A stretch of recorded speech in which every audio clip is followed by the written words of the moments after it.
Chapter 1811. Blue Deity's complexion changed.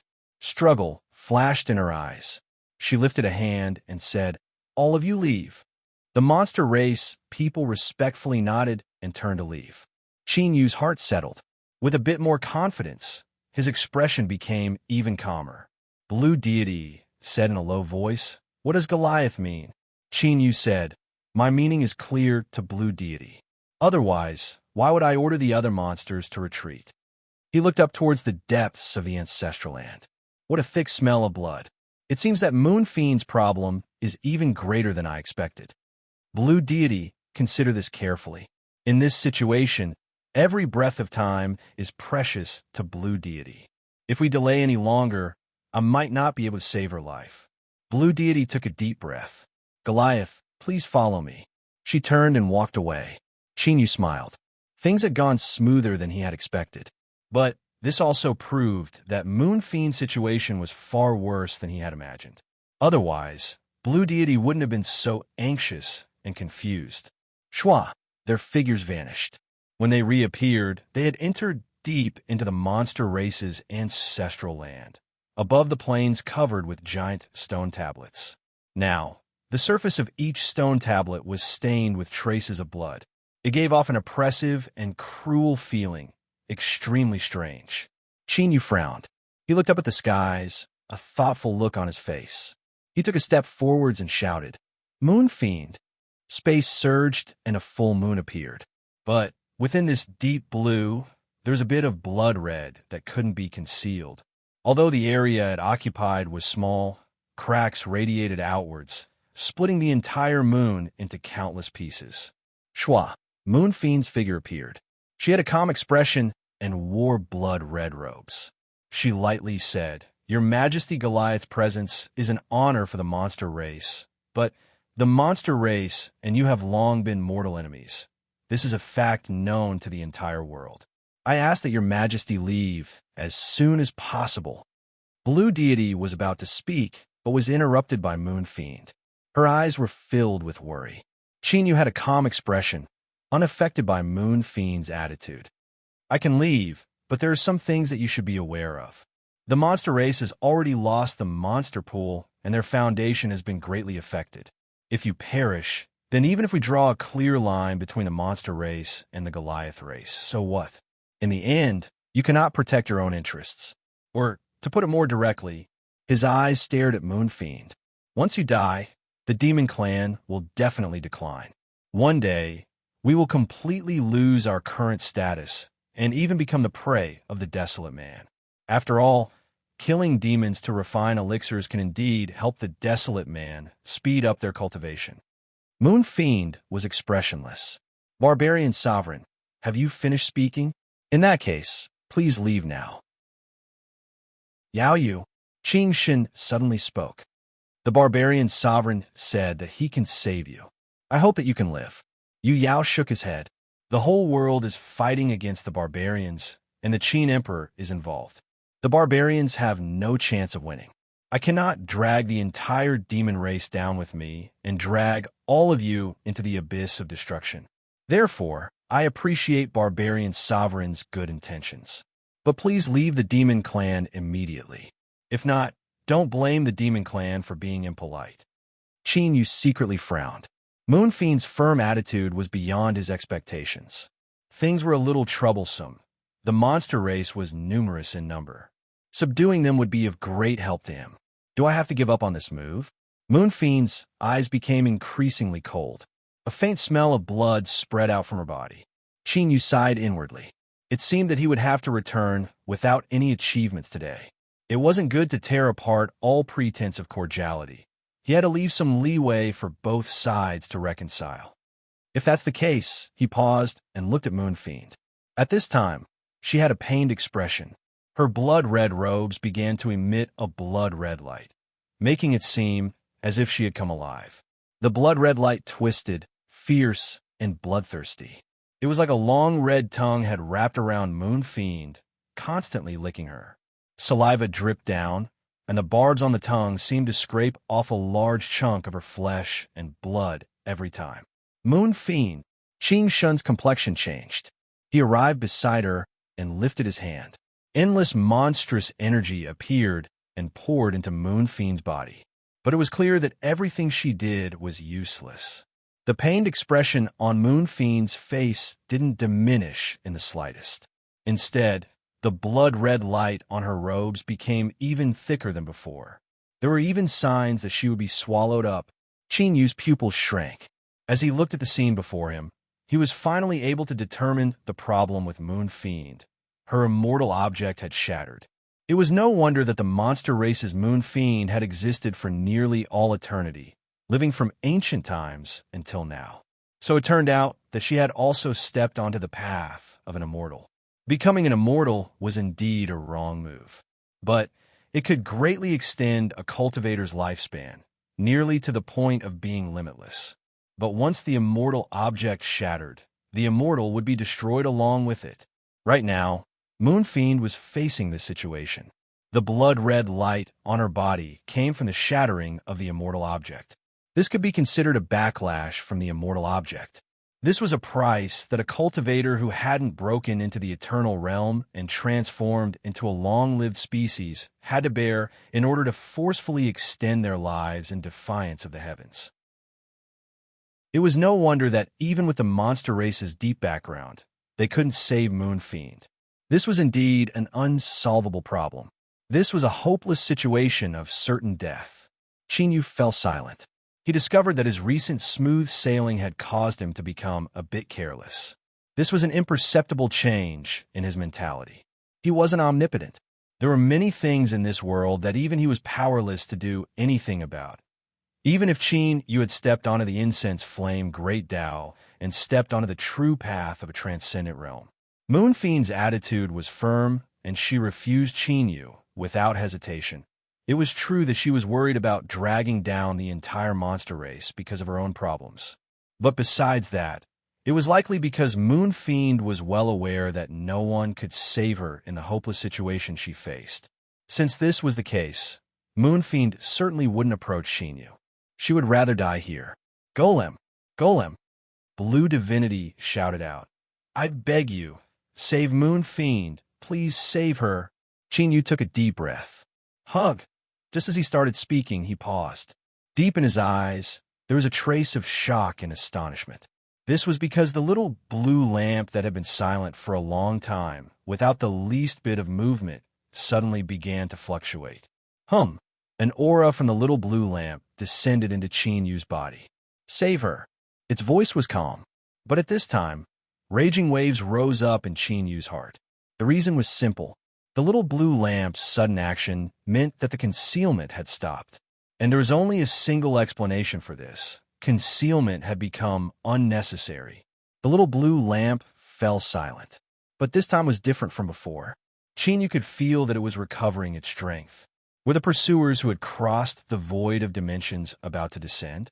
Qin Yu's complexion was heavy, and a great stone seemed to weigh down on his heart.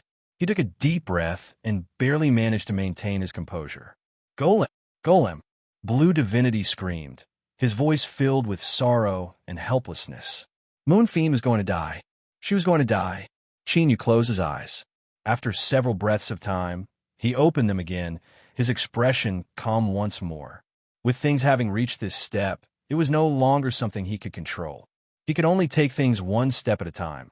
He couldn't just sit here and wait for death. Moreover, the little blue lamp had taken action and asked Qin Yu to save Moon Fiend. There had to be a reason for this. In other words, in the little blue lamp's opinion, subduing the monster race would be greatly beneficial to Qin Yu. It hadn't given up yet. As for what the final result would be, it was still unknown. Shua! Qin Yu stepped forwards.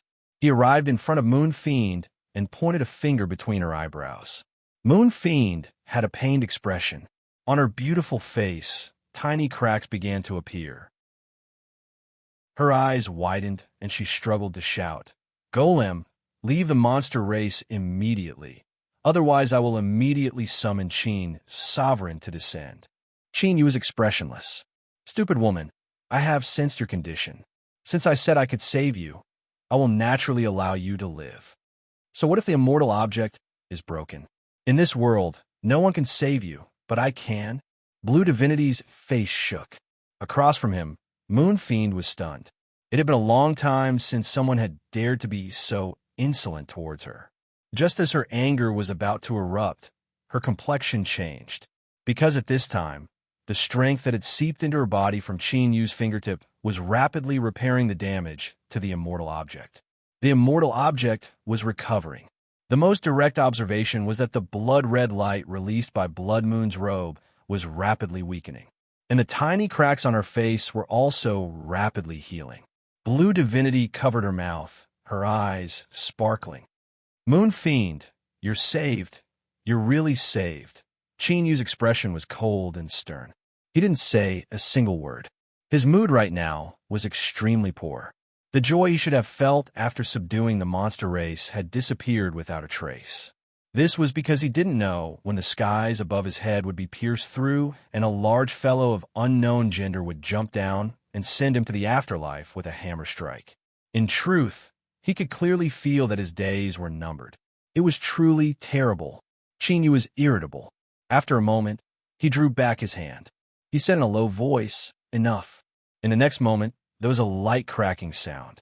Across from him, Moon Fiend's blood-red robe was torn to shreds. What appeared in front of him was a nearly perfect body. Every inch of it was perfectly proportioned, like exquisite ivory that emitted a faint halo of light. Shua, Moon Fiend opened her eyes. Her gaze met Qin Yu's. "Do I look good?" Qin Yu frowned, not saying a word. Moon Fiend lifted a hand. A blue dress appeared and covered her body. She remained silent. Blue divinity hesitated. Qin Yu said, "I don't have much time to stay in the monster race." Moon Fiend looked at him. "Sovereign Fiend has saved my life, and I am eternally grateful for that. But this does not mean that the monster race will submit to you. The monster race will compensate us. As for the war against the barbarians, we will stay out of it. There will not be a single monster race that will set foot in the barbarian territory. This is my repayment to Sovereign Fiend." Qin Yu suddenly lifted his hand. Moon Fiend's complexion changed, and what left her even more startled and angry was that the strength within her body suddenly froze. It was as if it had been frozen, unable to move at all. "Ha!" A snow-white neck fell into Qin Yu's hand. Because her cultivation was frozen, the dress that formed around her body also vanished. The naked woman was so beautiful that it left one breathless. Qin Yu grabbed her by the throat and pulled her in front of him. But at this moment, there was only an endless chill in his eyes. "Moon Fiend, do you think that you can obtain my favor without paying any price? If I can save you, I can also kill you." Blue divinity's complexion changed. "Sovereign Fiend." He was interrupted by a wave of Qin Yu's hand. "Shut up." He stared into Moon Fiend's eyes. "Now give me a choice. Submit or die." Moon Fiend's eyes were filled with anger and killing intent. She stubbornly glared at Qin Yu, hatred to the extreme. And at this time, the hand that grasped her neck began to gradually increase its strength. "Kacha, Kacha." Moon Fiend could clearly hear the sound of bones breaking into her ears. This was the sound of her cervical vertebrae breaking. And it wasn't just that, because this sound also represented that her immortal treasure was breaking. A thick aura of death covered Moon Fiend. Finally, a trace of panic appeared in the icy cold depths of her eyes. This was because Moon Fiend could confirm that Qin Yu really would kill her. "Moon Fiend," Blue Divinity shouted out. "If you die, what will happen to the monster race? You and I are both clear on this point. Rather than watch helplessly on as the monster race is slowly nibbled away and perished, I would rather make a gamble. Sovereign Fiend can save you. This is his strength. Looking at the entire world, besides him, who else can accomplish this?" A fluctuation appeared in Moon Fiend's eyes. "Sovereign Fiend, the monster race is willing to submit." Qin Yu loosened his grip, and she fell to the ground. She gasped for breath, her body shivering. "This is the first time and also the last time. If there is another time when I attack, you will definitely die." Qin Yu glanced at the woman in front of him. His eyes were ice cold, without the slightest fluctuation. "This is..." Moon Fiend knelt on the ground, her heart filled with humiliation. But what left her even more ashamed and indignant was that deep in her heart, there was a trace of excitement. And this sort of feeling was something that Moonfiend hadn't felt since he vanished many years ago. She lifted a hand and condensed a dress for herself. Otherwise, she worried that she would reveal traces of shame in front of Chinyu. Chinyu was keenly aware of some changes in Yaoyu at this time. In her eyes, besides fear and a bit of resentment, there were also some other messy things. Very complex. But right now, Chinyu wasn't in the mood to try and decipher Moon's thoughts. He said in a low voice, "The monster race can temporarily not participate in the war between the wild and wild worlds. But I request that you lead all of the monster race in the world to serve me as your master and provide me with the power of incense flames." Moonfiend lowered his head. "Yes, your majesty." Qing Shun widened his eyes and looked at her back in surprise. Shua. Chinyu stepped forwards and vanished from sight. "I am willing to give the monster race a chance. I also hope that you can grasp this chance." Moonfiend's legs went soft, and she almost fell to the ground. Qing Shun hurriedly supported her. "Yaoyu, are you all right?" Then he saw that her face was flushed, she was panting, and her eyes were filled with tears. "No, I'm fine." Moonfiend took a deep breath and gnashed her teeth.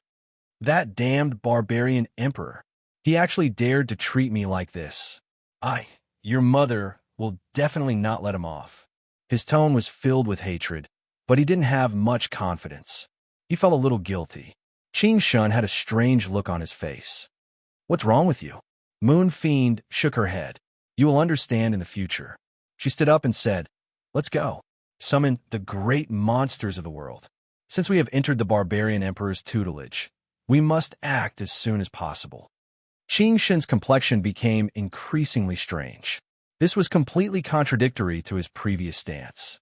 However, she didn't oppose this. The barbarian emperor was unfathomably deep. Doing as he said was the best choice for the monster race. Soon, the monster race's ancestral land began to move. The next day, great monsters left one after another, heading towards various monster gathering grounds. And at this time, Chinyu had already arrived at the 13th floor. He was sitting across from the Tower Master. Cough, cough, cough. He coughed. His face was pale, and his aura was weak. Chinyu cupped his hands together. "I thank the Tower Master for helping me." The Tower Master had a calm expression.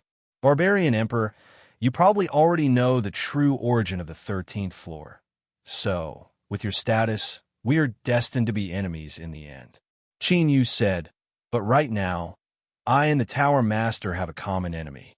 The Tower Master lightly said, "That is why you, Barbarian Emperor, can safely sit across from me." The Tower Master waved his hand. "There is no need to say anything else. The 13th floor does not need to interfere. As for the conquest of the Goliaths by the various countries, you can solve the rest yourself." "I can." Qin Yu's eyes flashed. "But besides that, I also need the Tower Master's help." Chapter 1812. The Tower Lord's expression was calm. "Barbarian Sovereign, please speak." Qin Yu said, "In the present world, Qin Sovereign is the only existence that has stepped out of the Joss Flame Great Tao. His strength is incomparably formidable, invincible in the present world. If I really want to fight him, then it's only possible if I cultivate the Grand Tao of Incense. Otherwise, everything I do now is meaningless, like building a tower on sand. After all, if I want to win this war, then I can only defeat Emperor Qin." The Tower Lord said, "Barbarian Sovereign, please speak your mind." Qin Yu's eyes were firm. "I hope that Tower Master can tell me how to speed up my cultivation of the Joss Flame Great Tao. There is not much time left for me. Or, to be more precise, there is not much time left for us. Barbarian Sovereign, since you know the origins of the 13th Tower, you should understand that unless it is absolutely necessary, Emperor Qin will not harm the 13th Tower. Hence, I still have a lot of time." Qin Yu looked at him. "But Tower Master should also understand that the reason you still have so much time is because I helped you." The Pavilion Master smiled. "I have already repaid my debt." Qin Yu shook his head. "But my final outcome still hasn't changed." he said in a low voice. With a situation like this, I believe that Tower Master and I should be a bit more open and honest. He raised a finger and said indifferently, "There's a limit to how much the world can accommodate.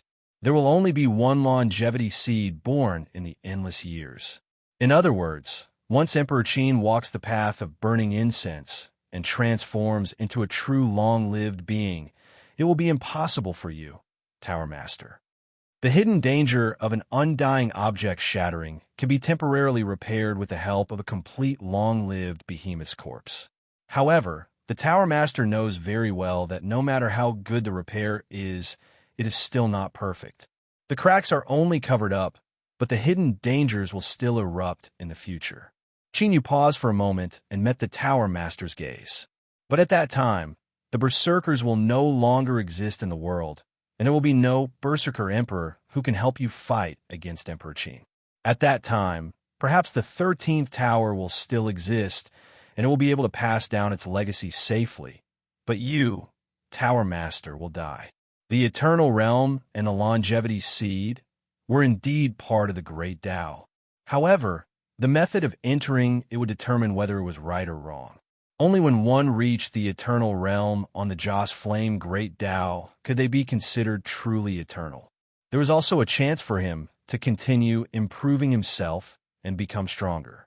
What the Qin Emperor sought was to reach this state, and the conflict between the Tower Master and the Qin Emperor came about because of this. What Qin Yu needed to do now was to tear apart the concealment and place everything in front of everyone. The Tower Master was expressionless. "If I help you, what can I obtain?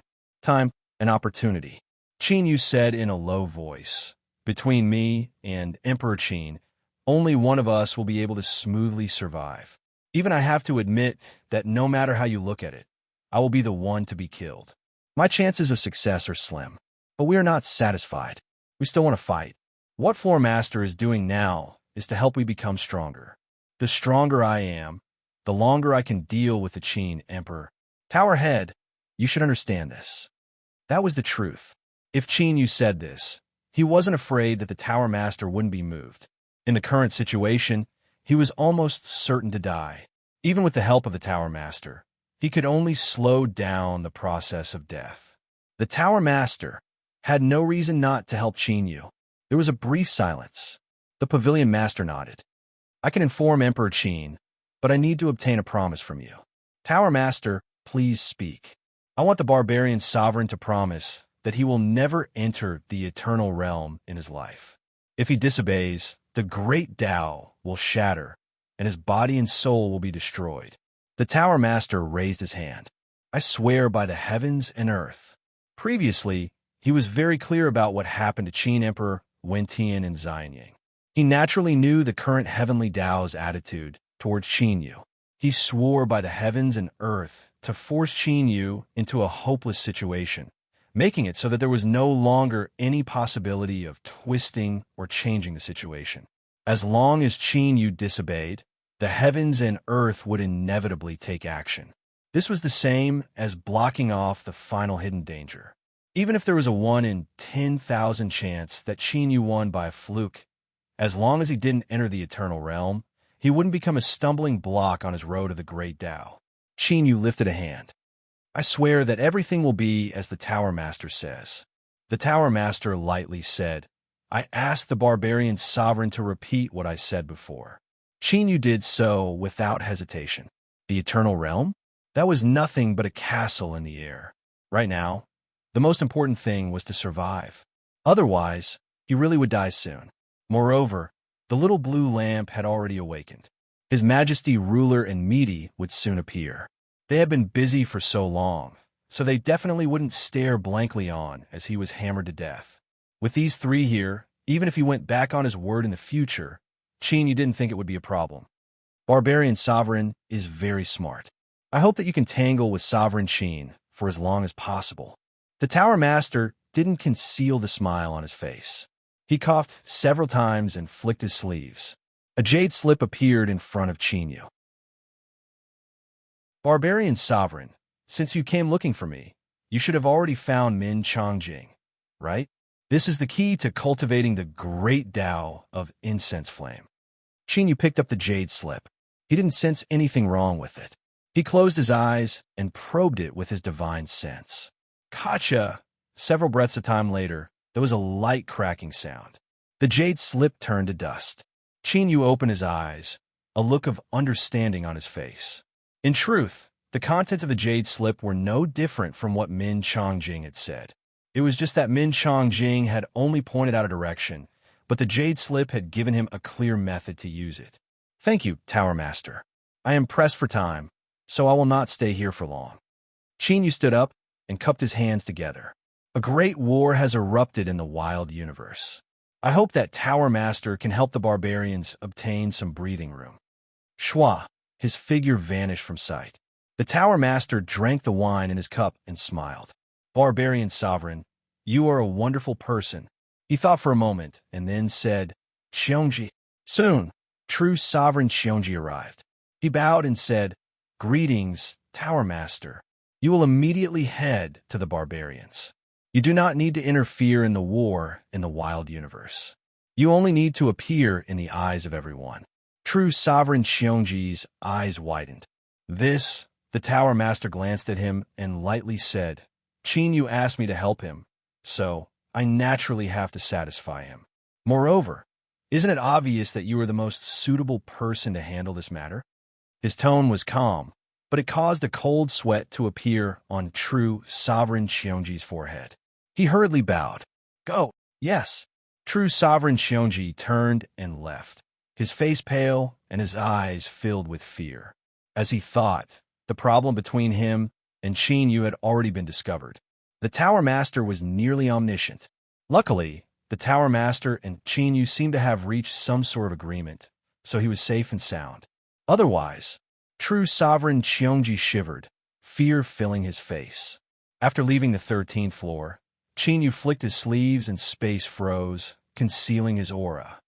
Little blue lamp, you should give me an answer now. Space shook and shattered. The phantom of a great sun appeared. Qin, it is as you think. Those who have crossed worlds to hunt me down have already approached the desolate domain. There is no longer any meaning in me hiding. Although he had already expected this answer still caused Qin body to shake. Anger and alarm filled his face. How could this be? According to what the little blue lamp said, although those who were hunting him down had already moved out, he still had time to prepare. But now, how much time had passed? The little blue lamp said, Your luck isn't good. The other fragment holder has found 2 guides. His tone was a bit helpless. And between you and those 2 people, there's a karmic entanglement. If it weren't for this, they wouldn't have been able to easily lock onto your position. Qin took a deep breath and suppressed the shaking in his heart. Words are useless. The key question is, how do we deal with them? The little blue lamp fell silent. Qin clenched his teeth. How much longer? Any time. What are my chances of winning? Not a single cent. Qin wanted to curse out loud. He was the Goliath sovereign, someone who was worshipped by trillions of barbarians. He had subdued the ancient remnant humans and the monster race, fought with the Tower Master, and obtained the incense flame great Tao cultivation method. Everything seemed to be developing in a good direction, but then bad news suddenly arrived. The heavens were collapsing. Then, what meaning was there in everything Qin was doing now? I don't believe it. He roared out, clenching his teeth. I have cultivated my entire life and experienced countless life or death battles to reach where I am today. Now, you're telling me that someone I've never seen before, is about to descend upon the desolate domain and punch me to death, erasing everything I have. I don't believe it. Qin eyes were firm and his voice sonorous. I will not wait for death. The little blue lamp was silent for several breaths of time. It slowly said, Qin, you can't just wait for death, otherwise I wouldn't have helped you subdue the monster race, nor would I have awakened myself and chosen to join forces with you to resist the enemy. But now, there is nothing you can do. You can only passively wait.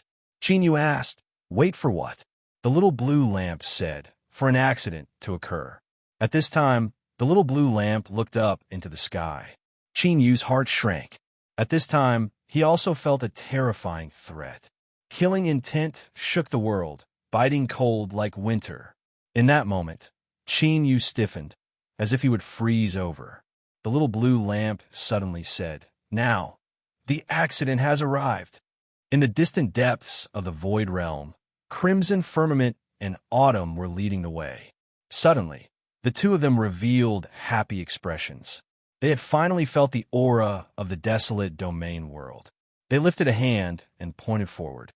"My lord, we found it." Dubhe, whose body was illusory like a shadow, looked up in the direction the two of them pointed.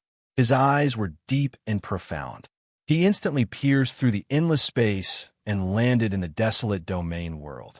Then, in the next moment, he accurately found the position of the last blazing sun fragment. Dubhe smiled. He stepped forwards, about to pierce through the void realm and arrive in the desolate domain world. If he killed this person and seized the blazing sun fragment, he would become the 9th blazing sun of the present era, but at this time, he furrowed his eyebrows. He took back his foot and looked up. In the depths of the void realm, the Sea of Chaos was a land of extreme chaos. There was no concept of space or time here. All laws had been torn apart, leaving behind nothing but chaos. However, at this moment, countless laws were condensing around Yao Tao, forming a set of illusory world shadows. Rumble, rumble. The roar was silent, but it shook the mind. This was because it came from the movement of the entire world. Today, Yao Tao had stepped into the void realm and entered the Sea of Chaos, bringing the world with her. Her eyes were calm. Dubhe took a deep breath. "Who are you?" Yao Tao shook her head. "That isn't important." She lifted a hand and grasped forwards. "What is important is that you cannot enter the desolate domain right now. Otherwise, a new blazing sun will be born, and the process will be far too boring." Bang! The world phantom was instantly released. It was like the mouth of a great beast swallowing up the entire void realm. In the next moment, the world phantom wildly contracted and collapsed, gathering into a single point. Yao Tao opened her mouth and swallowed the world phantom into her stomach. Then, she gently sighed. She stepped forwards, moving deeper into the void realm. "Qin Yu, this is all I can do for you. You have to work hard." Yao Tao turned her head one last time. She looked at the world of the desolate domain and smiled. Shua, her figure vanished from sight. And as Yao Tao vanished, the terrifying pressure that Qin Yu felt in his mind also vanished without a trace. The little blue lamp said, "Qin Yu, you have time again. You must grasp it and do your best to cultivate the Joss Flame Great Tao. Only like this can you have a chance of victory." Qin Yu took a deep breath. What happened? The little blue lamp hesitated for a moment. Someone took action. They blocked the other fragment holder from descending and dragged him into the Sea of Chaos once more. Who was it? The little blue lamp was silent. Qin Yu took a deep breath. We've already reached this step, and just now we almost experienced a life or death situation. Are you still not prepared to tell me everything? The little blue lamp shook its head. It wasn't me, but they weren't willing. Qin Yu, there are some things that I know, but I cannot tell you. You will need to interpret them yourself and make a choice. Shua, the great sun phantom scattered and the shattered space vanished. Qin Yu's complexion was heavy. Although the little blue lamp didn't say anything, its words gave him a hint. That besides a thin layer of paper, the truth was already clear. Meaty and a ruler? Just who were the two of them? And what choice did Qin Yu have to make? There was no answer, but he could feel an invisible pressure in his heart, like a heavy mountain pressing down on his chest, making it difficult to breathe. After a long time, Qin Yu took a deep breath and suppressed the shaking emotions in his heart. Only by living would he have the qualifications to know the answer. Otherwise, all of this was meaningless to him. After experiencing the aura of the pursuer who crossed worlds to hunt him down, Qin Yu could clearly feel the massive disparity between them once more. The Joss Flame Great Tao was his only chance. Little blue lamp, don't be in such a hurry to run away. I want to ask the same question again. Qin Yu said in a low voice, Is there a problem with the method to cultivate the Joss Flame Great Tao that the Tower Master gave me? After a brief pause, the little blue lamp's voice sounded out. There is no problem. Chinya looked up, his eyes brightening. Increase the number of believers and collect incense. Suppress powerhouses and make them submit to him and obtain faith. Enhance the Joss Flame spirit. The stronger Chinyu was, the faster he would cultivate the Joss Flame Great Tao. There are 3 paths, but Chinyu wanted all of them, a choice that only a child would make. The desolate domain was divided between the desolate and man races. Now that the entire world was fighting against the desolate, it was impossible for Chinyu to continue increasing his believers. He temporarily suppressed this path, and subduing powerhouses was risky. Emperor Qin was eyeing him like a tiger, waiting for him to appear so that he could kill him in a single strike. So for Chinyu, the best choice right now was the 3rd path. Chinyu was born from a spirit embryo of the heavens and earth. His rank was extremely high, and he was a true child of the heavens and earth. To enhance his quality, using the source strength of the heavens and earth to support him was undoubtedly the best choice. But something like the source strength of the heavens and earth was clearly difficult to obtain. A thought fluctuation spread into his mind. The little blue lamp's voice sounded out. In the world of the living, no living being can be allowed to steal their own source strength. Otherwise, heavenly retribution will descend upon them. Qin Yu's eyebrows arched up. There are still things that die in this world. Of course, all things will die. Where can I find them? On the other side of the sea. A scene suddenly appeared in Qin Yu's mind. On the vast and boundless sea, there were great ships stranded on the shoreline. This was the migration of the desolate domain. The survivors had fled into the desolate domain, leading to the war between the desolate and man races after countless years. On the other side of the sea was the human cultivation system.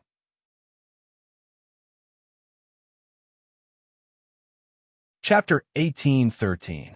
The barbarians sailed through the boundless eternal sea and fled into the desolate domain world. This was all in order to escape the pursuit of the human cultivators.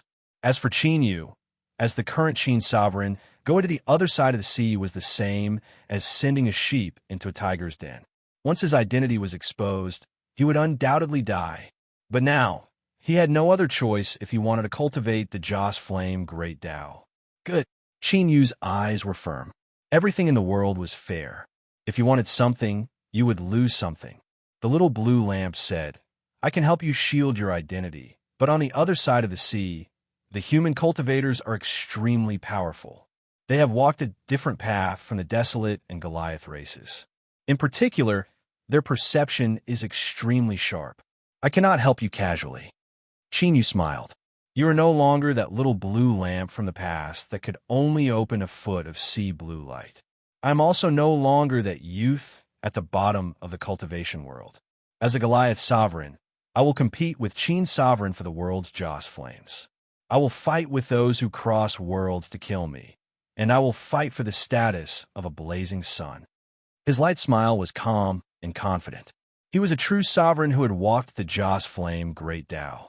With the unparalleled mountain and river sword in his hand, he feared no one in the world besides Qin's sovereign. But this didn't mean that Qin Yu would be careless. Since the human cultivators were able to defeat the powerful barbarians of the past, there was naturally a reason for this. The little blue lamp's reminder just now was the best evidence. And in the desolate domain world, the barbarians must have a grasp of the situation on the other side of the sea. But the one with the deepest understanding was probably the 13th floor. Shua. Qin Yu stepped out, and his figure vanished from sight. In the next moment, he appeared amidst the countless white clouds. In front of him were pavilions and towers, as if they were the abode of immortals. 13th floor. Although he could see it, he couldn't directly enter. He lifted a hand and pointed forward. His finger silently fell, causing ripples to spread outwards. The tower master stepped out from the ripples. With a flick of his sleeves, the clouds and the skies scattered, covering the two of them. Although I am the master of the 13th floor, I cannot completely control the hearts of men. Since the Goliath sovereign has arrived, we must be more cautious to avoid any accidents. Qin Yu had a calm expression. I believe that as long as the Tower Master is here, no one in the 13th floor will dare to act recklessly. The Pavilion Master glanced at him, a thoughtful look on his face. Barbarian Sovereign, you didn't come back just to compliment me, right? Qin Yu said, there is indeed a matter that I need Tower Master's help with. Barbarian Emperor, I feel that I should remind you that we are on opposing sides. The reason why we're able to stand here today is because we each have our own needs. The Tower Master's voice was cold and indifferent, and his face was expressionless. You better think clearly. I'm not your friend. His words were blunt, but Qin Yu didn't care. Tower Master is right. But the problem now is that although I have obtained the method to cultivate the Joss Flame Great Tao, there is nothing I can do about it. The only possibility we can find is to head to the other side of the Eternal Sea and try. The Tower Master's expression changed slightly.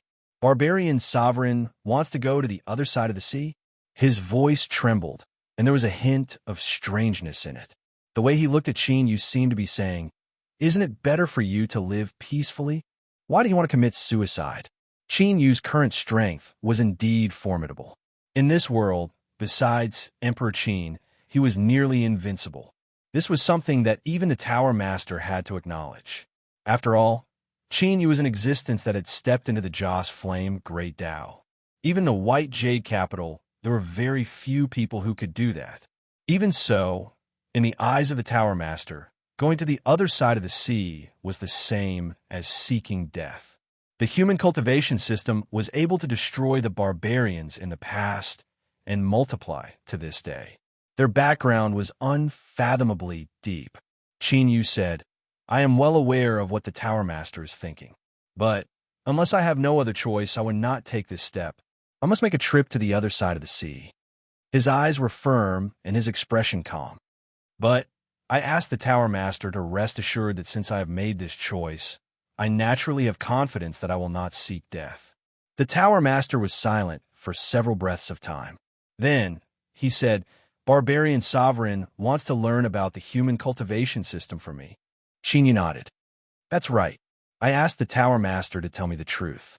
This is extremely important to me. The Tower Master fell silent once more. He was a bit hesitant. Secretly making a deal with Qin Yu was fine, but telling him about the human cultivation system, that was a serious crime. Qin Yu could sense what the Tower Master was thinking. He lightly said, the Tower Master controls the 13th tower. Although it seems like you have endless glory, standing above millions and millions, you still cannot escape the fate of death. Only those at the eternal realm, those with long lives, can live freely in this world, and I am the only one who can help the Tower Master. If I die, Emperor Qin will no longer be able to hold me back. In the end, the only fate that awaits the Tower Master is death. The Tower Master is well aware of what the truth is. I'm not speaking any alarmist words. I asked the Tower Master to consider this carefully before making a decision. The Tower Master had a calm expression. At the very least, it was impossible to see any ripples in his heart. This was normal. Otherwise, if his mind was thrown into chaos by just a few words, that would be far too unbearable. In the end, the Tower Master of the 13th Tower was the most powerful person in the world. One of the most powerful people in the world. Perhaps he couldn't compare to the invincible Emperor Qin, but the Tower Master definitely had formidable methods in his hands. It wasn't just the White Jade capital that could force Emperor Qin to patiently endure. Goliath Sovereign, you are quite eloquent. I must admit that what you say is reasonable. The Tower Master slowly spoke, a sharp light blooming in his eyes. But I still refuse to answer your question. This matter involves the cultivation system of my human race. It is not something that can be compromised. Goliath Sovereign, please leave. I won't send you off. Shua, the Tower Master vanished from sight. An invisible repulsive strength erupted, wrapping around Qin Yu. He frowned, a thoughtful look on his face. The Tower Master's reaction was a bit too extreme. Although his words just now were rejecting Qin Yu, It seemed as if he were speaking to someone else, or perhaps he was speaking to the Tower Master himself. Thinking of this, a sharp light bloomed in Qin Yu's eyes. He gave up on resisting the repulsive strength and allowed himself to be shaken away. His field of vision twisted. In the next moment, Qin Yu appeared 10,000 miles away from the 13th tower. He took a step back and steadied himself. He looked down at his feet, a faint smile on his lips. A jade slip was lying peacefully in the dirt. He lifted his hand and grasped it. The jade slip fell into his hand, and he probed it with his divine sense. A moment later, Qin Yu exerted some strength in his fingers and crushed the jade slip to pieces. A thoughtful look appeared in his eyes. The human cultivation system. Behind the 13th tower was the white jade capital. And the white jade capital was created by the human cultivation system. For the first time, Qin Yu learned that there wasn't just one white jade capital, but a total of 9 white jade capital. They were spread out in various places to stabilize the destiny of humanity. Where the desolate domain was, there was one of these white jade capital. Because of the existence of the eternal sea, the human cultivation system had some sort of fear towards them, so they hadn't destroyed the barbarians in a single go. Otherwise, with the massive disparity in strength between the two races, the strength of any one of the white jade capital would have been enough to completely destroy the barbarians. Qin Yu took a deep breath and then let it out. He suppressed his thoughts, his complexion still grim. He suddenly remembered that the little blue lamp had once said that there were 9 blazing suns in the world, and the white jade capital refined by humanity also happened to be 9. Could there be some sort of connection here? It was fine if his guess was wrong, but if it was true, then the strength of the human cultivation system was likely beyond his imagination. It seemed as if there was some sort of connection between the 9 blazing suns. Qin Yu thought for a moment. He said in a low voice, "Little blue lamp, I already know what you guessed just now, but it shouldn't be like this." After a brief pause, the little blue lamp continued. "The blazing sun is supreme and unsurpassed, illuminating the entire world. All things are bathed in its light, and no one can defy it." Qin Yu thought for a moment. He said, "But how do you explain your existence? If a blazing sun illuminates the world, how could it be so easily shattered?" The little blue lamp fell silent, as if it were considering Qin Yu's question. After a long time, a thought fluctuation sounded out. There is only one possibility. A sharp light flashed in Qin Yu's eyes. Other blazing suns took action. "That's right," the little blue lamp said. "After entering the human cultivation system, if possible, I should find a white jade capital. If I approach it, perhaps I can find some truths." Qin Yu rubbed his face and bitterly smiled. "I'll try my best. White jade capital, hee hee. If it isn't necessary, I really don't want to approach it. It's just too dangerous." The little blue lamp said, "We'll act according to circumstances." Its thought fluctuation scattered. Qin Yu bitterly smiled. Although the little blue lamp had denied Qin Yu's suspicions and judged that it was the other blazing suns that had taken action and caused this shattering event to occur, but its final warning seemed to have a different meaning to it. White jade capital. Perhaps he really would have to make a trip there? Shwa. Qin Yu stepped out. In the next moment, he entered Star Sea Grotto Heaven. The ancestral court sensed something.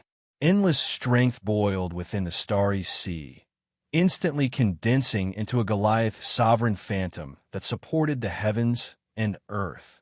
Its pressure was like the sea, looking down on all directions. Within Star Sea Grotto Heaven, the countless barbarians that had migrated here fell to their knees, fanatical looks on their faces. Goliath sovereign. Goliath sovereign. They could already feel that after the world suppression was broken, they had become stronger and they had a higher degree of recognition towards Qin Yu. The most direct change was that the amount of the power of Joss flames rose once more. This caused Qin Yu to be enlightened. Besides the previous 3 options, there was actually another option to increase the speed of cultivating the great Tao of Joss flames.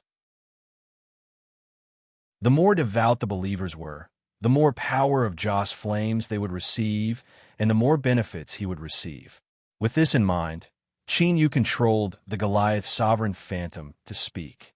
Its voice billowed through the starry sea. We have subdued the ancient remnant races and the monster race. They will submit to us, and we will resist the great Qin Empire together. The 13th tower will also withdraw. We will maintain a neutral position against the barbarians. Shua, Shua. The eyes of the barbarians suddenly brightened. The ancient remnant races. That was the former master of the desolate domain world. They were incomparably strong and had a deep background. Emperor Qin had chased them for many years, but he had no way of exterminating them. There was no need to mention the monster race. Even though they had submitted to the desolate race, they were still formidable.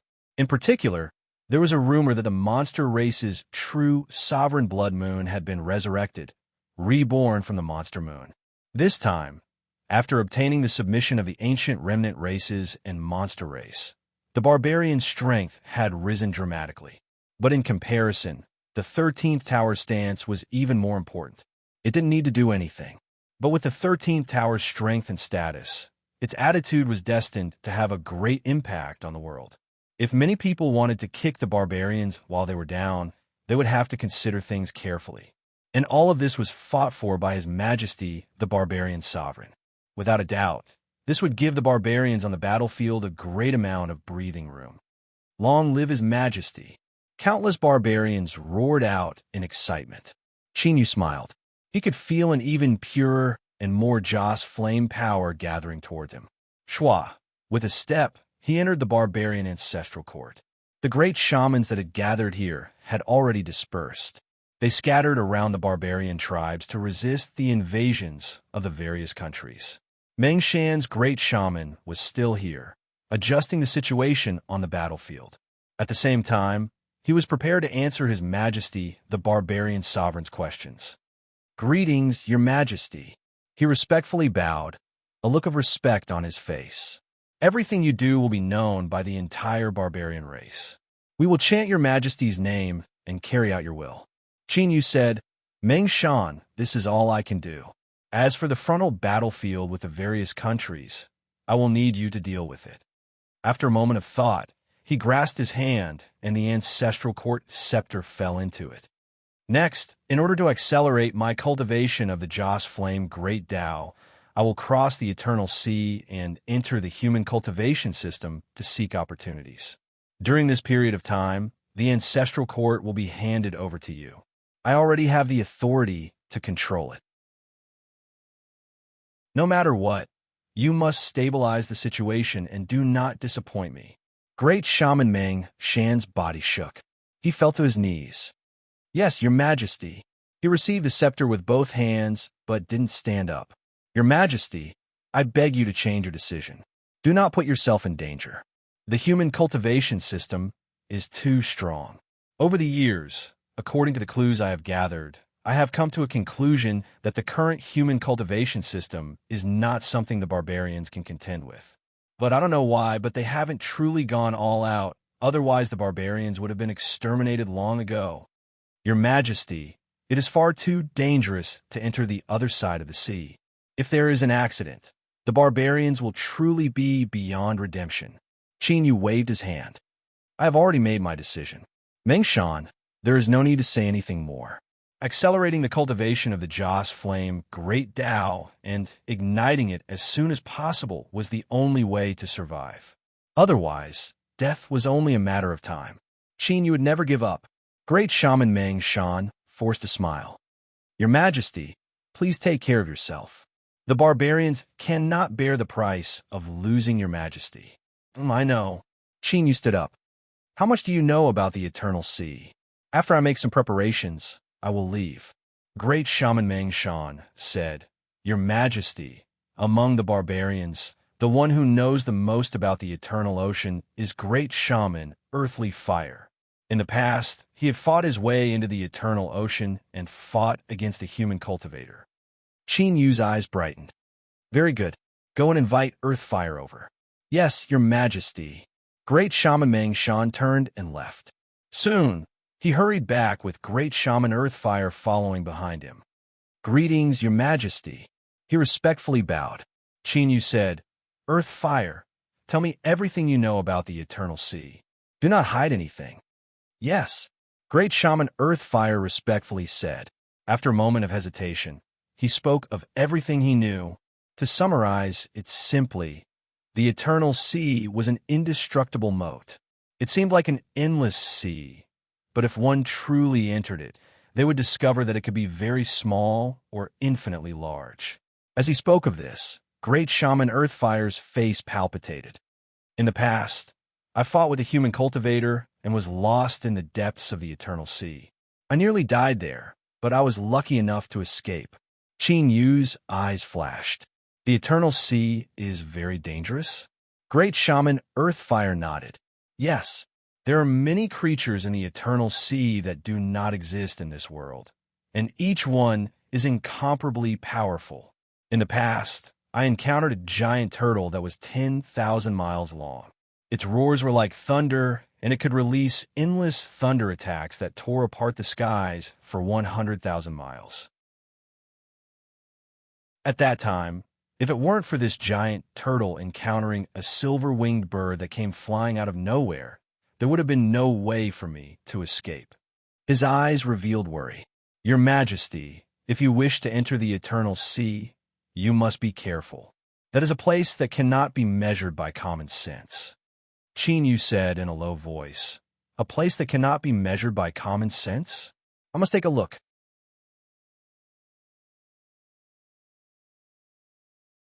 Chapter 1814. The 9 regions of the Great Desolate were an island. It was just that it was very, very large, so large that the countless creatures that lived here had never realized this. But this was the truth. Qin Yu stood in the extreme west of the western savages. In front of him was a boundless sea with no end in sight. This was the eternal sea. Normally, with a true sovereign's cultivation, he could descend with a thought. But standing by the sea, Qin Yu found that this was impossible. He even felt an unknown fear in his heart. It seemed that using a true sovereign's method in the eternal sea would be extremely dangerous. Thinking of what the Earth Fire Shaman had said, Qin Yu's expression turned grave. He was silent for a moment, then shouted, "By Fei Fei." After a few breaths, space trembled, and she walked out. "My lord, you summoned me." Qin Yu said, "I will step into the eternal sea and go to the other side. Go to Xianying and show yourself. Let the Qin Emperor sense your aura." His eyes were calm. "Do you understand what I mean?" Bai Fei said, "I understand. Make the Qin Emperor afraid to come to the savage battlefield." Worry appeared on her face. "My lord, the eternal sea is eternal. You can cross it in one step, but you can also be trapped in it forever. Please be careful." Qin Yu nodded. "I understand." Bai Fei bowed and took a step back. She would immediately go to Xianying to complete Qin Yu's task. Looking up at the eternal sea, Qin Yu raised his hand, and the mountain river sword appeared. He threw it forward, and the mountain river sword expanded in the wind. In the blink of an eye, it became the size of a door. Qin Yu jumped up and sat cross-legged on the sword. The sword hummed. It flew across the sea at a low altitude, tearing through the water and leaving a white wave behind it. In the coastal area, Qin Yu saw the human cultivator's ship and the barbarians fighting. This was the first time he saw a war between two races. It was cruel and cold. In the eyes of both sides, there was only a deep hatred that could never be resolved. It was formed from the blood of both races. Compared to the savage battlefield, the war between the barbarians and the human cultivators was even more bloody. Qin Yu did not intervene. The mountain river sword rushed into the sea, avoiding the line of sight of both sides, and continued into the depths of the eternal sea. Soon, the sounds of battle disappeared. All that was left was the monotonous and dull horizon. Above his head, the 9 suns were still hanging high, sprinkling down endless light. But now, Qin Yu found it difficult to feel any warmth from this light. It was as if the 9 suns above his head were just reflections. He raised his head to look at the sky, and then at the boundless sea in front of him. He seemed to be deep in thought. However, the good news was that up until this moment, it was still calm, and no accidents had occurred. The eternal sea was incomparably quiet. It was like a peaceful old man, calmly staring at Chinyu. Night fell. Sitting cross-legged on the mountain and river sword, Chinyu's heart suddenly shrank, and he felt a sense of fear. Swish, when he opened his eyes, there was a full moon above his head. However, the moonlight could not shine down. It was as if the moment it neared the eternal sea, it was swallowed up. Boundless darkness covered the eternal sea. This didn't affect Chinyu at all, but his complexion became even more dignified. Rumble, the seawater began to churn. The eternal sea, which had been quiet for an entire day, tore off its mask of a kind old grandpa when night fell, revealing its ruthless side. The violent waves brought with them a terrifying power, rushing over from all directions, wanting to destroy everything. However, these huge waves similarly couldn't affect Chinyu. When they came within 1,000 feet of him, they would directly calm down and disappear. Thus, in the pitch-black sea, amidst the raging waves, there was an additional mirror-like place. Looking closely, one could see that at the edge of this mirror-like, there were countless tiny splashes of water exploding at the same time. That was the sword breath of the mountain and river sword. It split into countless rays, cutting through all the surging waves and canceling out the power of the seawater. Only then did the calm scene appear. The waves became even larger, and the eternal sea became even more violent. The mountain and river sword let out a soft hum, and the sword hum could still be heard clearly amidst the roaring of the seawater. Chinyu frowned slightly, not because of the violent eternal sea in front of him, but because he sensed a dangerous aura. However, the true danger still hadn't arrived. It was like the two sides were already close together, nearly facing each other. But there was a thin layer of paper that separated them from each other. They were close to each other, but they were also separated by two completely different worlds. Unless one took a single step forward, the two sides would never meet again. The darkness of night began to fade away. Light appeared on the horizon. 9 suns rose up, dispersing the darkness and causing the wild eternal sea to enter a sage mode once more. Beneath the sunlight, a gentle breeze blew and the seawater was gentle. It was like a child, with only a layer of mischievous, shimmering waves that constantly rippled. One couldn't help but wonder if everything they experienced before was just an illusion. Chinyu furrowed his eyebrows. He didn't relax at all because of the current tranquility. The day passed, and the night arrived. The eternal sea became wild once more. Chinyu sat cross-legged on the mountain and river sword. He was like a bystander that didn't involve himself, quietly watching the tumbling and roaring eternal sea. Although the scene in front of him seemed terrifying, in truth, it was impossible for it to cause any damage to Chinyu. Another night passed. What followed was a new day, a repeat of the previous day. It was incomparably docile during the day and wild at night. In front of Chinyu, the eternal sea constantly changed its face. Soon, half a month passed, and during this period of time, Chinyu observed the 9 suns in the skies, as well as the position of the full moon in the night sky. Finally, he determined something. The eternal sea was small, but could also be infinitely large. Only now did Chinyu understand the meaning of these words. And right now, he had fallen into the infinite vastness of the eternal sea. If he didn't change, he would forever remain in the eternal sea. He would experience the tranquility of the day and the brutality of the night, like an endless samsara. Letting out a deep breath, Chinyu stood up. The hesitation in his eyes was completely suppressed at this moment. Since he had no choice but to take this step, there was no need to wait any longer. To spend half a month in the eternal sea was already an incomparably extravagant luxury. Chinyu lifted his hand and put away the mountain and river sword. The surrounding heaven-shaking waves suddenly lost their suppression and rushed forwards. Facing the waves, his expression was calm. He took a step forwards. The realm of true sovereigns could be reached with a single step, but Chinyu's step was different. The moment he stepped forwards, he passed through that untouchable barrier that truly existed. He had entered the true eternal sea. Or, to be more precise, he had entered the hidden world of the eternal sea. In front of him were towering mountains that towered into the skies. They were hundreds of thousands or millions of feet high, towering into the clouds. It was impossible to see the peaks of these mountains.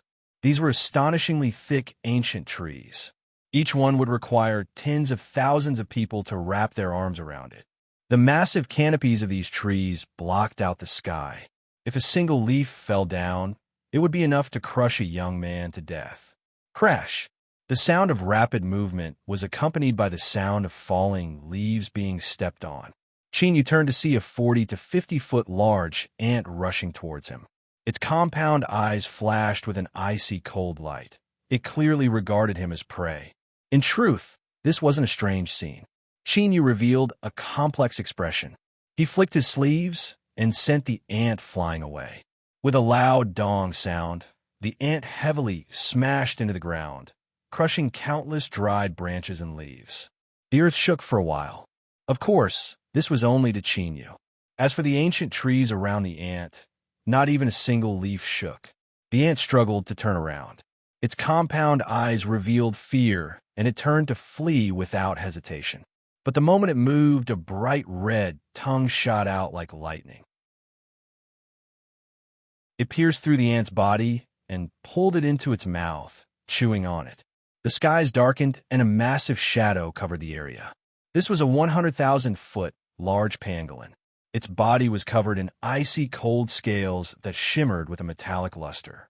After swallowing the ant in 2 or 3 bites, the pangolin's icy cold eyes fell on Chinyu. Perhaps it was because his body was too small and he wasn't attractive enough, or perhaps it was because Chinyu easily flipped over the ant that the pangolin felt threatened. But it didn't attack. With a loud rumbling sound, it vanished into the jungle. Without accident, he had come to this place. In the past, in order to have the cosmic sea cross bell recognize him as its master, Chinyu's divine sense had descended into a different world. This was a place where everything was magnified countless times over, a place where incomparably terrifying demons and gods had descended. But today, his entire being had entered this place. The cosmic sea cross bell crossed the sea. A sharp light flashed in Chinyu's eyes. With a thought, the cosmic sea cross bell in his soul space seemed to be touched by a finger. It began to ring on its own. The bell rang without a sound. The surroundings were quiet, without any change from before. This caused Chinyu to frown. Could it be that he had guessed wrong? And as Chinyu touched the cosmic sea cross bell, in the distant sea region, great waves rose up. A pair of giant eyes rose up from the sea. They stared closely at Chinyu, shock and joy in their eyes. Roar! With a loud roar, the great purple dragon shot into the skies, howling as it hurtled forwards. As for the great purple dragon's actions, it was like a torch had been tossed into a dry winter grassland. In an instant, a great fire ignited, turning into a prairie fire. With a deep roar, a mountain peak shattered. A great beast that had been hiding here for countless years revealed its fangs. It waved its claws, tearing through the air. It clawed at the great purple dragon, wanting to tear off a piece of its flesh. Bang! With a heaven-shaking explosion, the great purple dragon whipped its tail and sent the great beast flying away. The great beast tumbled in countless circles, crushing mountains and destroying countless ancient trees. It was unknown how many other life forms were crushed into meat patties, dying miserable deaths on the spot. But this strike wasn't able to cause too much damage to the great beast. Its defenses were astonishingly strong. It turned around and chased after the great purple dragon. One soared in the skies, and the other galloped on the earth. With a single step, it crossed mountains and rivers, causing the entire world to tremble. But this was only the beginning. The great purple dragon flying in the skies suddenly roared out loud. It opened its mouth and spat out dragon flames, directly evaporating the clouds in front of it. A golden-winged rock appeared in front of it. Its wings spread out, seeming to cover the skies and cover tens of thousands of miles. This was truly a feather that could cover the world. its golden eyes locked onto the great purple dragon, blazing with greed. It let out a cry, and the air vibrated and buzzed at high speed, condensing into transparent wind blades. Each of them was tens of thousands of meters long, and they covered the entire space. The golden-winged roc flapped its wings, and the wind blades howled out, hurtling towards the great purple dragon. It wanted to dismember it on the spot and turn it into a feast. Roar! The great purple dragon roared. The countless souls of nothingness that made up its body each began to emit a speck of light. As these countless specks of light gathered together, it was like a great sun had risen from the ground. A rich and dazzling light covered the great purple dragon, as if it were wearing a suit of armor of light. It didn't dodge. Instead, it allowed the peerless wind blades to strike its body. With the armor of light, it directly passed through the attack of the wind blades. A dignified look appeared in the golden-winged roc's golden eyes.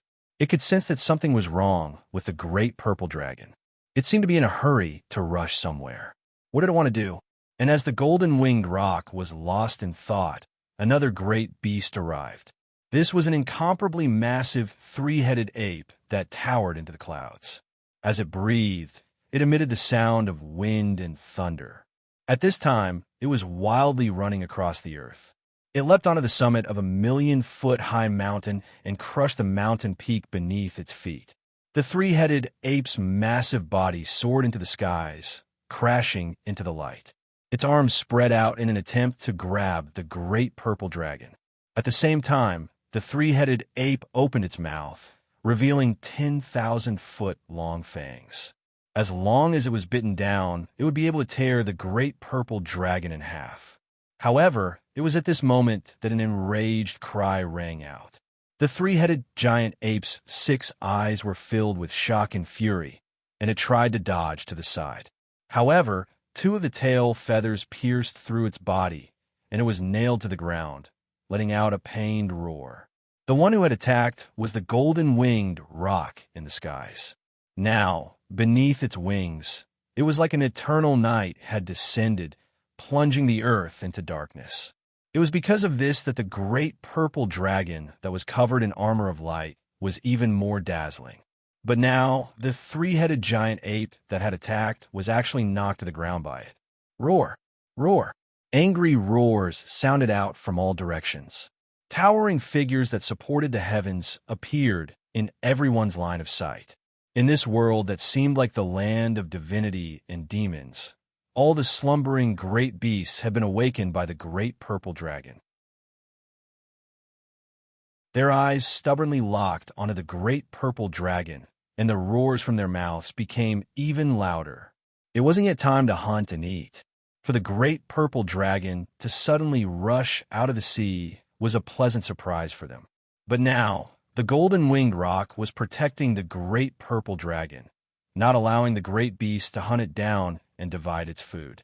It immediately became the target of all. The golden-winged roc's wings could cover the stars, but it didn't fear this at all. Its golden eyes were icy cold, and its cries became even sharper and colder. Its unyielding will was transmitted to all the great beasts. They gradually fell silent. Although they were filled with anger and unwillingness, they didn't dare to disobey. This was because the golden-winged roc in the skies was the strongest of all the great beasts in this world. There were no great beasts that dared to oppose it. Within the armor of light, a trace of hesitation flashed in the great purple dragon's eyes. It sensed the roc's thoughts, but it soon vanished from sight. After it rushed out of the sea, it no longer had a choice. It could either find the person it had been waiting for, or it could be cleanly divided up and eaten by the great beasts. And this sort of being hunted down and eaten again and again was something that the great purple dragon didn't want to experience again. It wanted to truly live. Roar! With a roar, the great purple dragon sped up. In the skies, the golden-winged roc's eyes were icy cold, but there was a hint of joy in them. It flapped its wings and followed behind the great purple dragon. At the same time, it deterred the covetous eyes from attacking it. Rumble, rumble, rumble. The earth trembled and rumbled. Great beasts wildly ran. They stubbornly follow behind, waiting for an opportunity. The entire different world fell into chaos. Luckily, after the world was destroyed, it would soon repair itself. Otherwise, no matter how vast this magnificent different world was, it would still be smashed to pieces by the great beasts.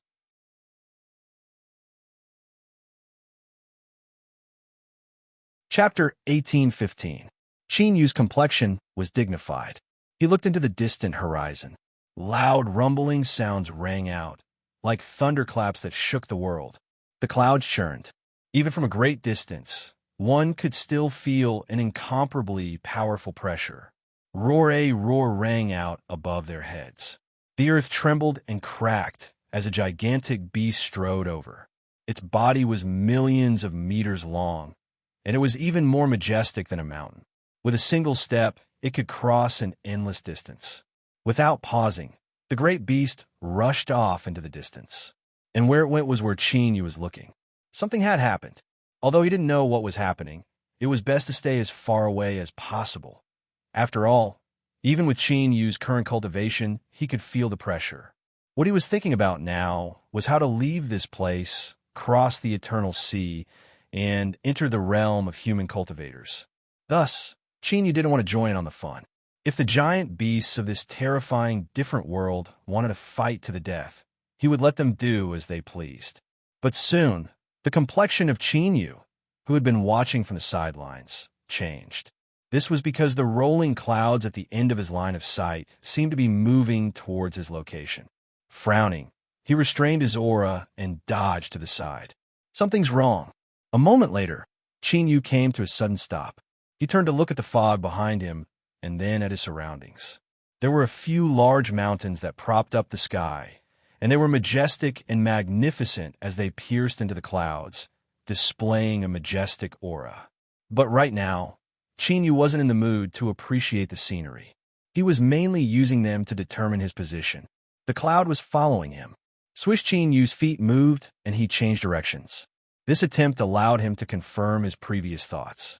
And during this period of time, Qin Yu encountered two more giant beasts. One was a giant fish with 8 wings that flapped its wings in the air, and the other was a silver-white heavenly wolf that leapt across mountains and rivers.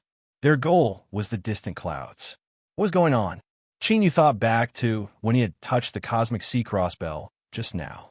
Could it be because of it? But that wasn't right. Even now, the cosmic sea cross bell hadn't moved at all, not the slightest bit of reaction. Qin Yu tried to awaken its consciousness, but didn't obtain a response. After thinking about it for a bit, he temporarily suppressed it. Qin Yu looked up into the distance at the rapidly moving cloud. He took a deep breath and took out the mountain river sword. Puff the sword peak instantly sank into the ground, creating a large hole. He leaped into it. If it was a blessing, it wasn't a curse. If it was a curse, it couldn't be avoided. Since he couldn't get rid of it, he could only face it. However, hiding underground was at least a layer of obstruction. If the situation was troublesome or out of his ability to deal with it, he could take the opportunity to escape and slowly come up with a plan. When he had first spoken to the little blue lamp, Qin Yu's heroic spirit had reached the clouds. He was a true sovereign and had also stepped into the great road of Joss Flame. He was indeed strong and had the confidence to look down on others. But after leaving the desolate region and entering the eternal sea, Qin Yu wouldn't be careless at all. This world was very big, and there were all kinds of variables and accidents, just like this alternate world in the eternal sea. So what if there was a true emperor?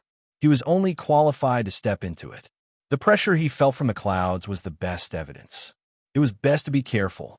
After entering deep underground, Qin Yu held his breath and looked upwards. Although there was a thick earth separating them, this wasn't a problem for Qin Yu.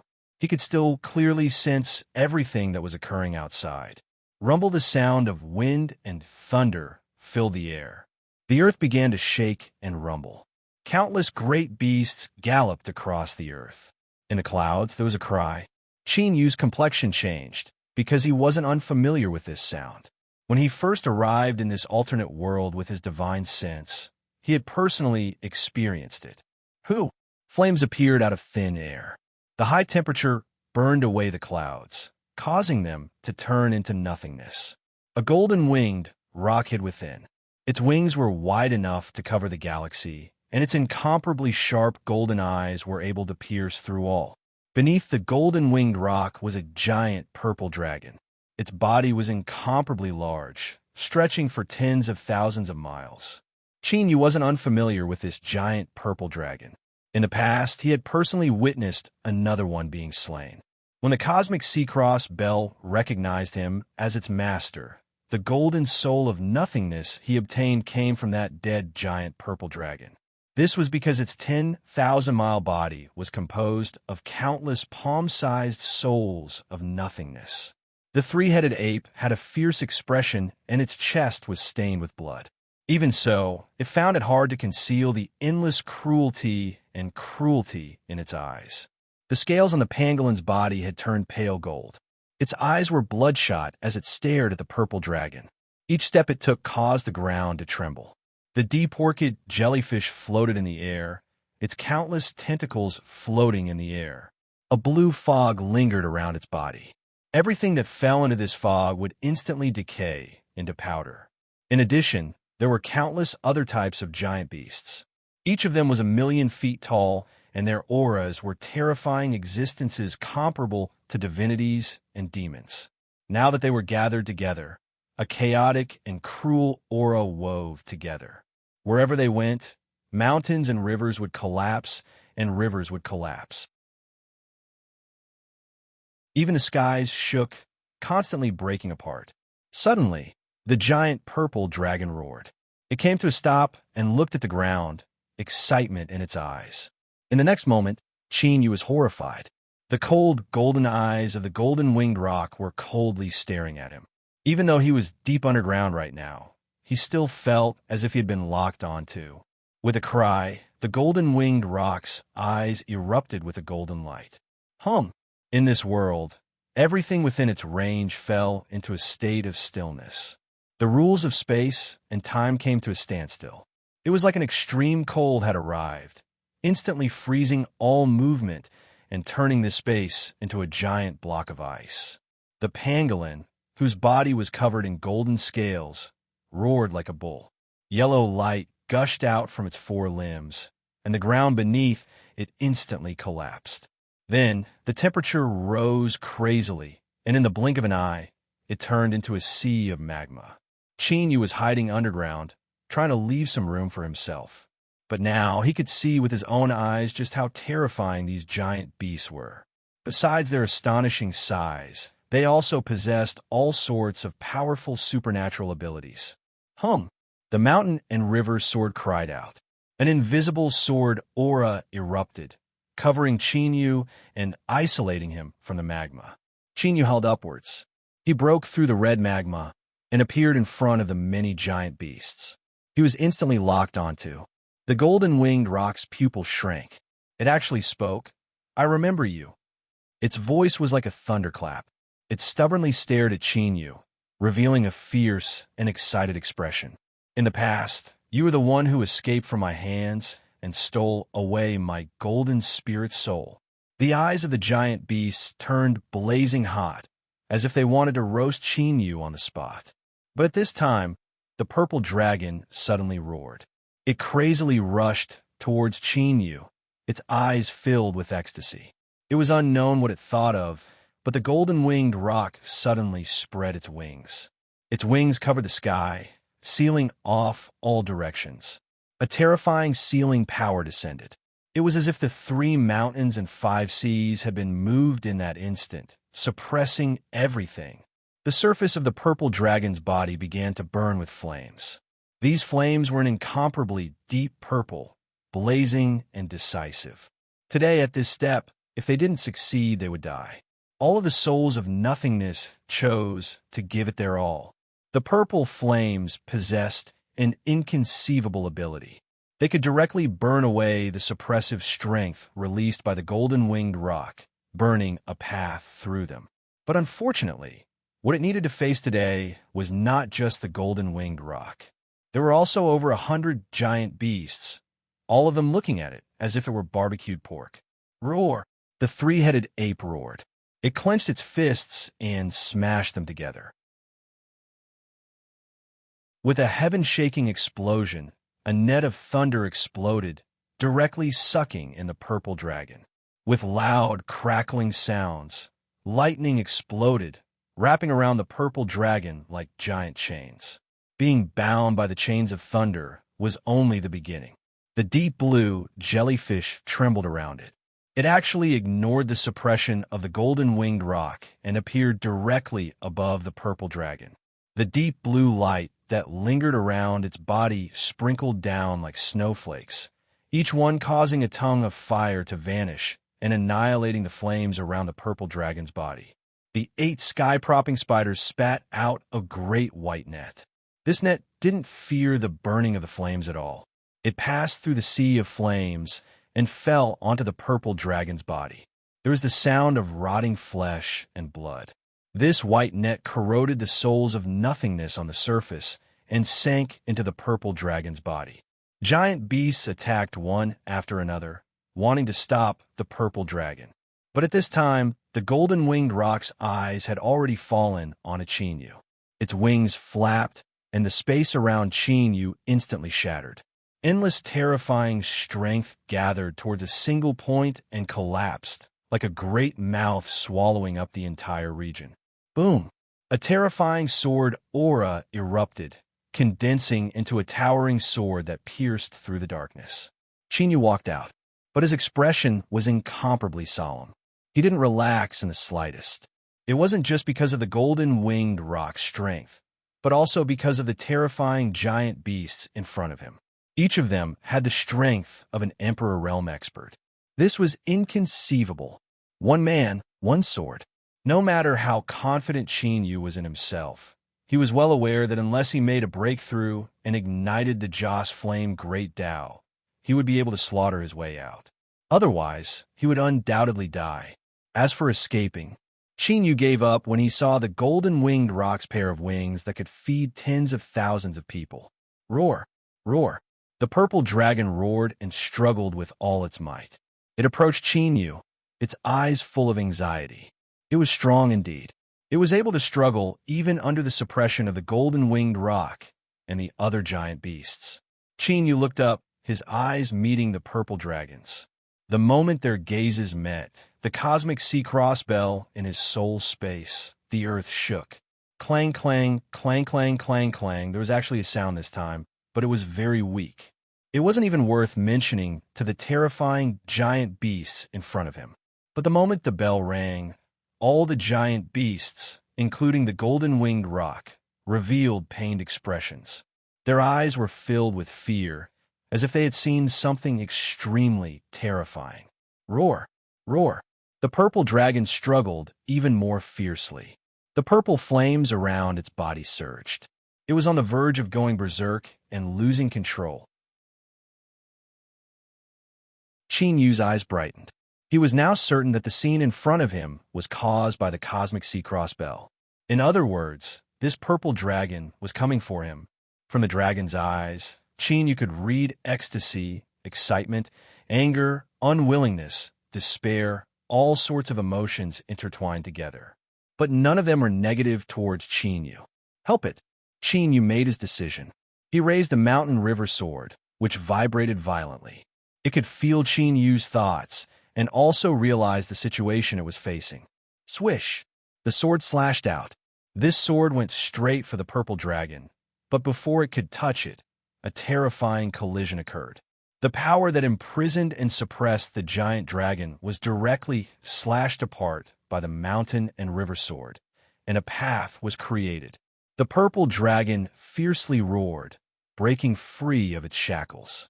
Its great tail swept out, stirring up wild tides and causing the void to shake with a terrifying strength. The golden-winged rock angrily cried out. It swept out its wings to stabilize itself, but the other giant beasts that were chasing it were forcefully pushed back. The purple dragon had never erupted with such a formidable strength before. To increase its strength to such a degree required a great deal of damage. But it was also because of this that the dragon's determination was clear. The golden-winged rock tried to block it, but it was already too late. The 10,000-mile-long purple dragon crashed into Chinyu. Compared to the two of them, Chinyu was more like a weak and tiny ant. But as the two collided, there was no sound at all and no fluctuations of strength were released. The moment the purple dragon touched Chinyu, it vanished from sight like an illusory shadow. That's right, it vanished, as if it had never appeared. In the next moment, within Chinyu's soul space, the cosmic sea cross bell that had been silent for many years suddenly began to emit light. A purple dragon that had shrunk countless times appeared on the surface of the heavily damaged bell, constantly swimming up and down. And as this happened, the cosmic sea cross bell began to repair itself at a speed visible to the naked eye. This was clearly a good thing. But right now, Chinyu didn't have the mind to pay too much attention to this. He glanced over it and then drew back his divine sense. Whoosh! With a sword cry, Chinyu leapt onto the mountain river sword and turned to leave. What nonsense! The purple dragon was gone. Even an idiot would know that this was related to him. Now, the eyes of these giant beasts were so fierce that they wished they could tear Chinyu to shreds. If he didn't run away, would he just stay here and wait for death? Kill him! The golden-winged roc roared. It was enraged that the purple dragon had escaped right under its nose. But this wasn't the key point. What was most important was the sound of a bell emitting from Chinyu's body just now. Some ancient memories sealed deep within its bloodline were gradually being unsealed, causing it to feel endless fear. So, Chinyu had to die. He absolutely could not live. Bang! The golden-winged roc fiercely flapped its wings. Its body blotted out the skies, and it instantly vanished. In the next moment, it had caught up to Chinyu. Puff! Puff! Hundreds and thousands of terrifying wind blades slashed towards him. Chinyu's pupils shrank. He lifted his hand and grasped forwards. A small world instantly descended. At the same time, his entire body sank down like a boulder. Bang! Bang! With every loud explosion, the wind blades slashed against the small world. The mountain river sword in Chinyu's hand constantly shook. Bang! He crashed into the earth, directly plunging deep underground. The golden-winged roc was far too strong, and its speed was terrifying. If it flew in the sky, Chinyu would never be able to escape. If he went underground, the chances of him escaping weren't high, but he could at least buy himself some time. The cosmic sea cross bell was repairing itself, and the golden-winged roc's extreme reaction seemed to prove something. So, Chinyu didn't need to fight against these terrifying giant beasts alone. As long as he could last for a period of time, there would be a relatively clear result. An angry cry exploded above his head. It was the golden-winged roc. It hadn't lost sight of Chinyu. At this moment, it suddenly flipped over. Countless feathers howled and shot towards it. They sank into the earth and instantly tore open a terrifying hole. At the same time, a power that froze everything descended once more. Everything fell into stillness. Chinyu had become an immovable target.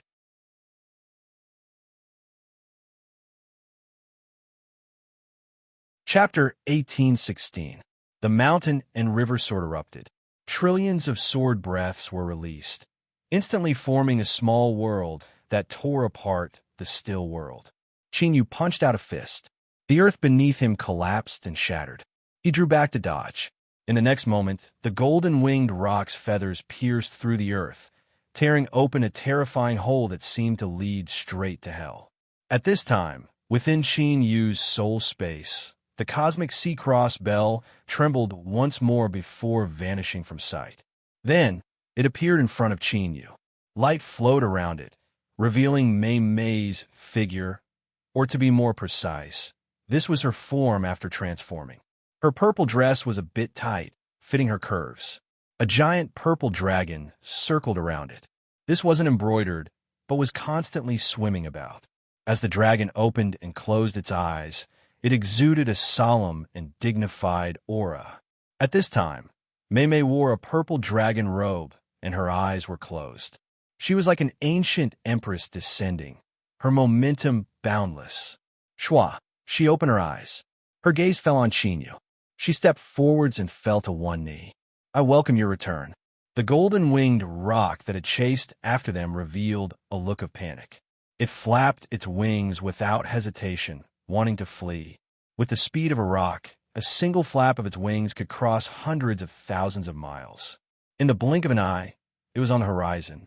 But now, the golden-winged roc let out a plaintive cry. The rapidly shaking air around it rapidly calmed down.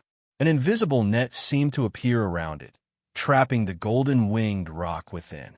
It desperately struggled, but the suppression from its bloodline and soul caused it to lose all strength, leaving it unable to move at all.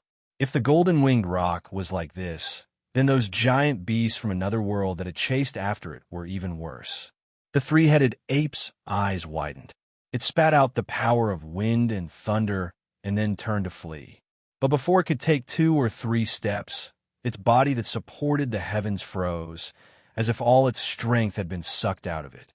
It fell to the ground, smashing through several mountains and crushing many rivers. The deep blue jellyfish roared like a great whale. Space twisted as it prepared to use its supernatural ability to teleport away. But before the shaking space could cover its figure, it was forcefully flattened. The deep blue jellyfish fell to the ground in distress. Massive wounds tore through its body and blue blood gushed out. One by one, these ferocious and mighty beasts that could tear the heavens and the earth apart with a single move had now become limp shrimps that had fallen to the ground. Because as the cosmic sea crossbell recovered and was repaired, they were all being suppressed. Qin, you could clearly sense everything that was occurring outside. Although he expected that the situation would change once the cosmic sea crossbell was repaired, he never imagined that such a scene would occur. The cosmic sea crossbell had used its own power to suppress all the otherworld behemoths. Looking at the incomparably respectful Mimi kneeling on the ground, Qin took a deep breath and said, "This, just what is going on?" Mimi said, "This world is your pasture. They are all your cattle and sheep." She raised her head, her fair and exquisite face revealing an icy coldness, like a piece of ancient cold jade. "They are too impudent." Qin frowned. "I don't understand what you're saying." Mei Mei said, "That's because you are the ancient race's monarch. You are the ancient race's last hope in this world. All of this has been waiting for you to arrive, for you to awaken, for you to take back everything that the ancient race has lost. For this day, I have already slumbered for far too long. But luckily, I followed my instincts and found you." She stood up. "Now, let me help you complete the final step and truly become the ancient race's monarch." Shua, she vanished from sight. In the next moment, a great sun appeared in the skies of this terrifying different world. It shined with blinding brilliance. But if one looked carefully, they would discover that this wasn't a great sun, but a bell that had been enlarged countless times over. This was the perfectly repaired cosmic sea cross bell. A giant purple dragon circled around the surface of the bell, constantly swimming about. Ding, ding, ding, dong. The ringing of the bell echoed out. With a loud rumble, it set off a tsunami of sound that spread throughout the entire different world in several breaths of time. All living beings in this world, no matter where they were, all felt fear and despair that rose from the depths of their hearts. This was because this ringing of the bell contained a will that came from their bloodline and soul, a will that they couldn't resist. With a heaven-shaking explosion, the entire earth was smashed apart. The surrounding area, for tens of thousands of miles, turned into an abyss. The golden-winged roc collapsed within, its wings desperately struggling, causing countless cracks to spread out. But it still couldn't soar into the skies. This was because its ability to soar above the highest heavens and freely wander through the world had been forcefully stripped away. Beneath the light of the cosmic sea cross bell, the golden-winged roc's golden eyes revealed a look of pain. Faint traces of golden fog gushed out from its body, gathering towards the cosmic sea cross bell above its head. It wasn't just the golden-winged roc. At this time, all the giant beasts and life forms in this different world were being suppressed and plundered. No, It would be more accurate to say that they were taking back the strength that they had stolen from them in the past. The strength that belonged to the ancient race. Qin Yu rushed out from underground. Standing in the skies, he looked down at the world below, his heart shaking. Soon, his eyes couldn't help but fall onto the cosmic sea-cross bell above his head. His heart raced like thunder, making him feel a rush of excitement and urgency that he couldn't suppress. At this time, more or less of the golden fog that flew out from the giant beasts of this different world gathered into the cosmic sea-cross bell, gradually turning into a golden pool. After the outline of the golden pool appeared, the fog drilled into it. One could faintly hear the sound of flowing water. But at this time, countless memories that carried with them the aura of ancient years erupted within Qin Yu's mind. A pained expression appeared on his face as countless pictures appeared in front of him. Endless years ago, the ancient race had already predicted that their entire race would face such a fate. For the continuation of their race, their inheritance, and their future rise, they had made many preparations.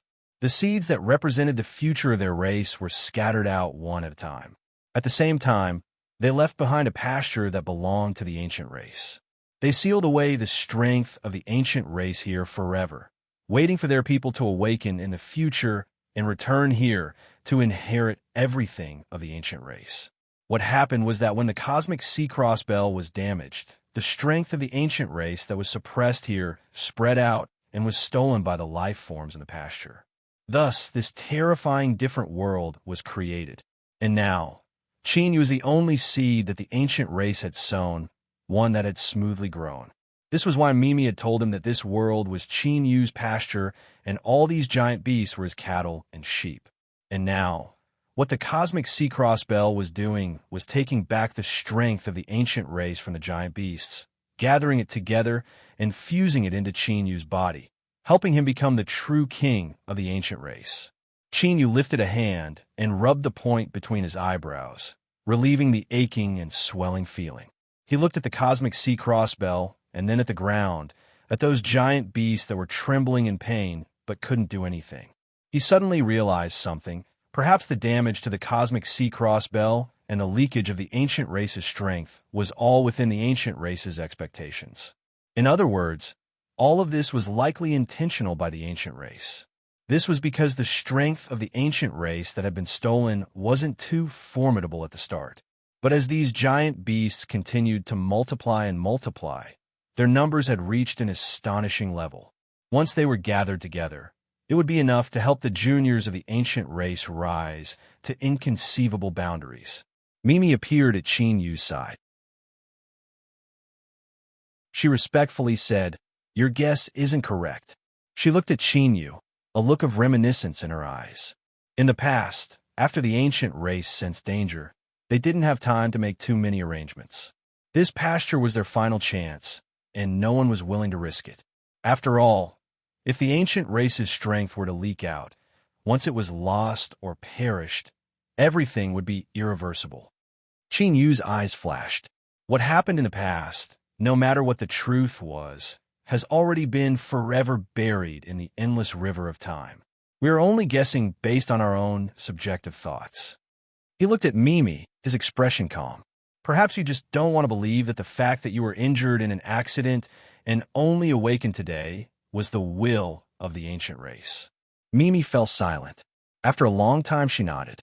Perhaps that is the case, but that isn't important.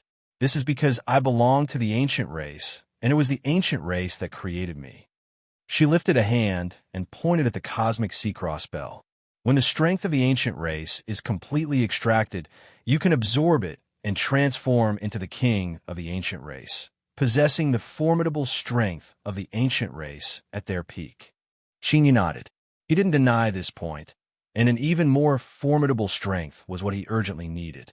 But the problem was whether or not the sudden appearance of a powerful ancient race would provoke even more unexpected troubles. After all, the ancient race had suffered a calamity back then, and they had almost been wiped out. This was all because of the blazing sun. He had no choice but to consider this point. As the saying goes, the more lice there are, the less itchy it will be. The reason was that the lice were not strong enough. It was better to avoid tigers and wolves that could bite off his neck in one bite, if possible. Chinyu voiced his worries. He said, "Don't worry. The meaning of my existence is to help the ancient race rise once more. After I recover, I'll be able to conceal your aura." "Then there's no problem." Chinyu's eyes brightened. He looked forward to absorbing the strength of the ancient race and seeing just how powerful he would become. Just as Chinyu was looking forward to absorbing the power of the ancient race beings, the gigantic beasts on the ground could feel the shadow of death descending upon them. Their bloodline and even their souls had inevitably been influenced by the power of the ancient race in the long history of reproduction. Now, the power that belonged to the ancient race had been extracted and stripped away. To them, death had arrived. The golden-winged rock revealed an unwilling look.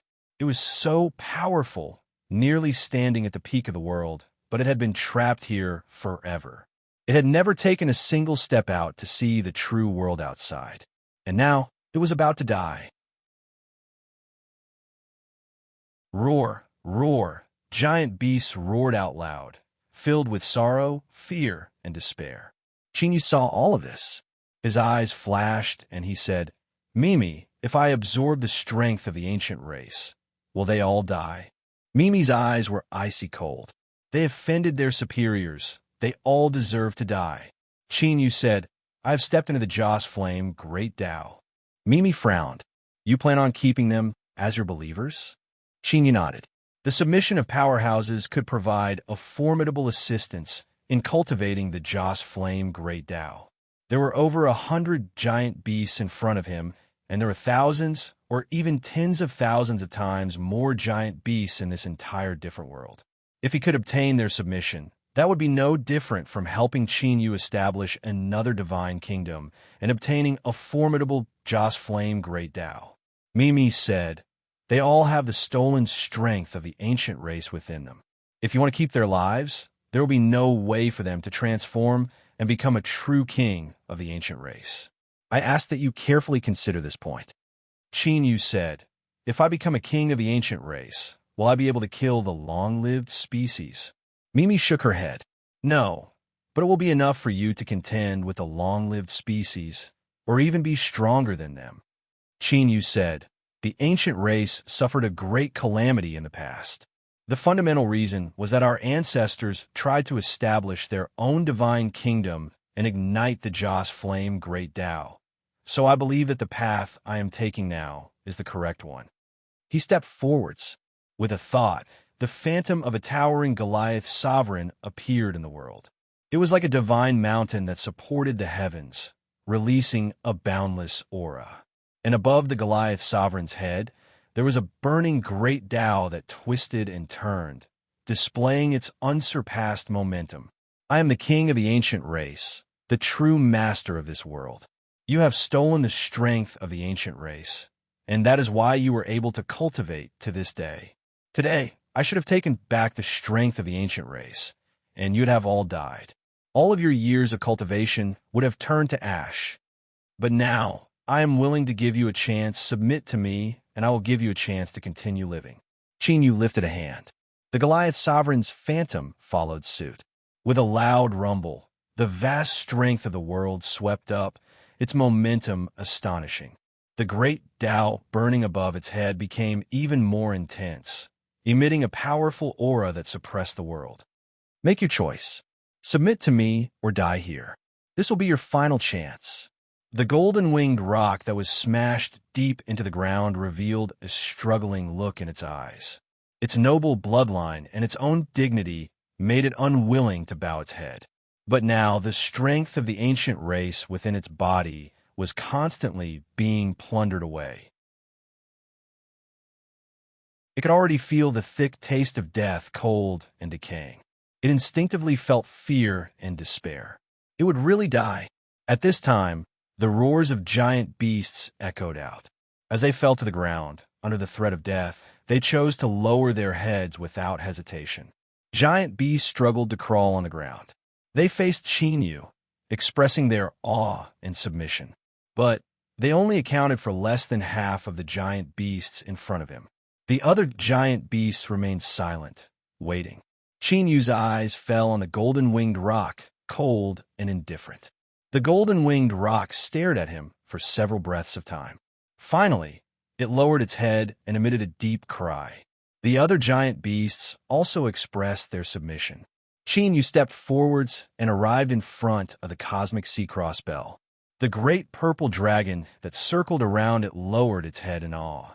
He turned and looked down at the earth. The strength of the ancient race was stolen by you, but today I will bestow this strength upon you. From this day forth, you are all a part of the ancient race, my most powerful subordinates. Bang! Within the cosmic sea cross bell, the gathered pool shattered. Endless golden fog flew out, howling into the earth. The great beasts breathed it in through their noses and mouths, immediately restoring their spirits. In fact, their auras were even stronger than before. This was because their current strength was no longer stolen. Rather, it was rightfully bestowed upon them. It was a strength that truly belonged to them.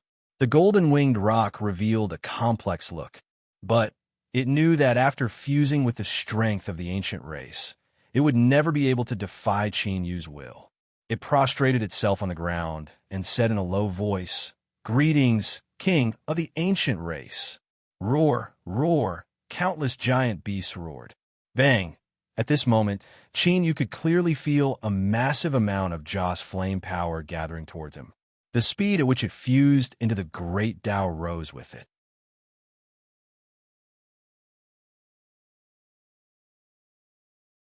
Chapter 1817.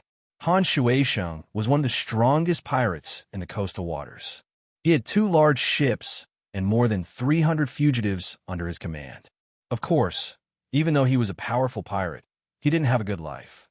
He only dared to rob the paupers on the surrounding islands, and occasionally loot some small merchant ships. As for the ships of the various large merchant guilds, it wasn't that they didn't dare to, but they were powerless. With their meager strength, they wouldn't be able to swallow the other party's merchant ships. Even if they rushed forward, they would only be sending themselves to the other party's death. It was no different from asking for death. Thus, even with his sovereign realm cultivation, he lived a miserable life. He couldn't even see a woman, and he would often sigh and lament. He regretted his hot-headed decision to become a pirate in the past. As expected, the impulsiveness of youth had to be repaid bit by bit through the hardships of middle age. It was really too miserable. The 2 large ships had been repaired in many places. From afar, they looked mighty and domineering, but up close they looked miserable. They bobbed up and down with the waves.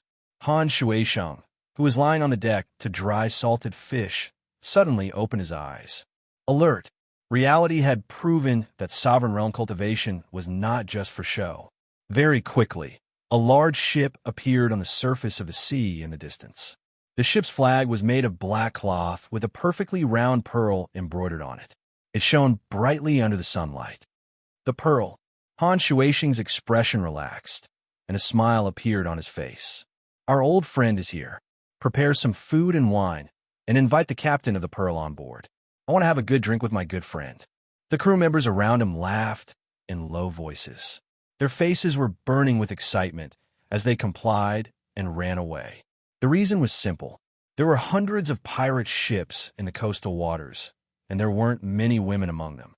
Everyone on the Pearl, from the captain to the most basic sailors, was a woman.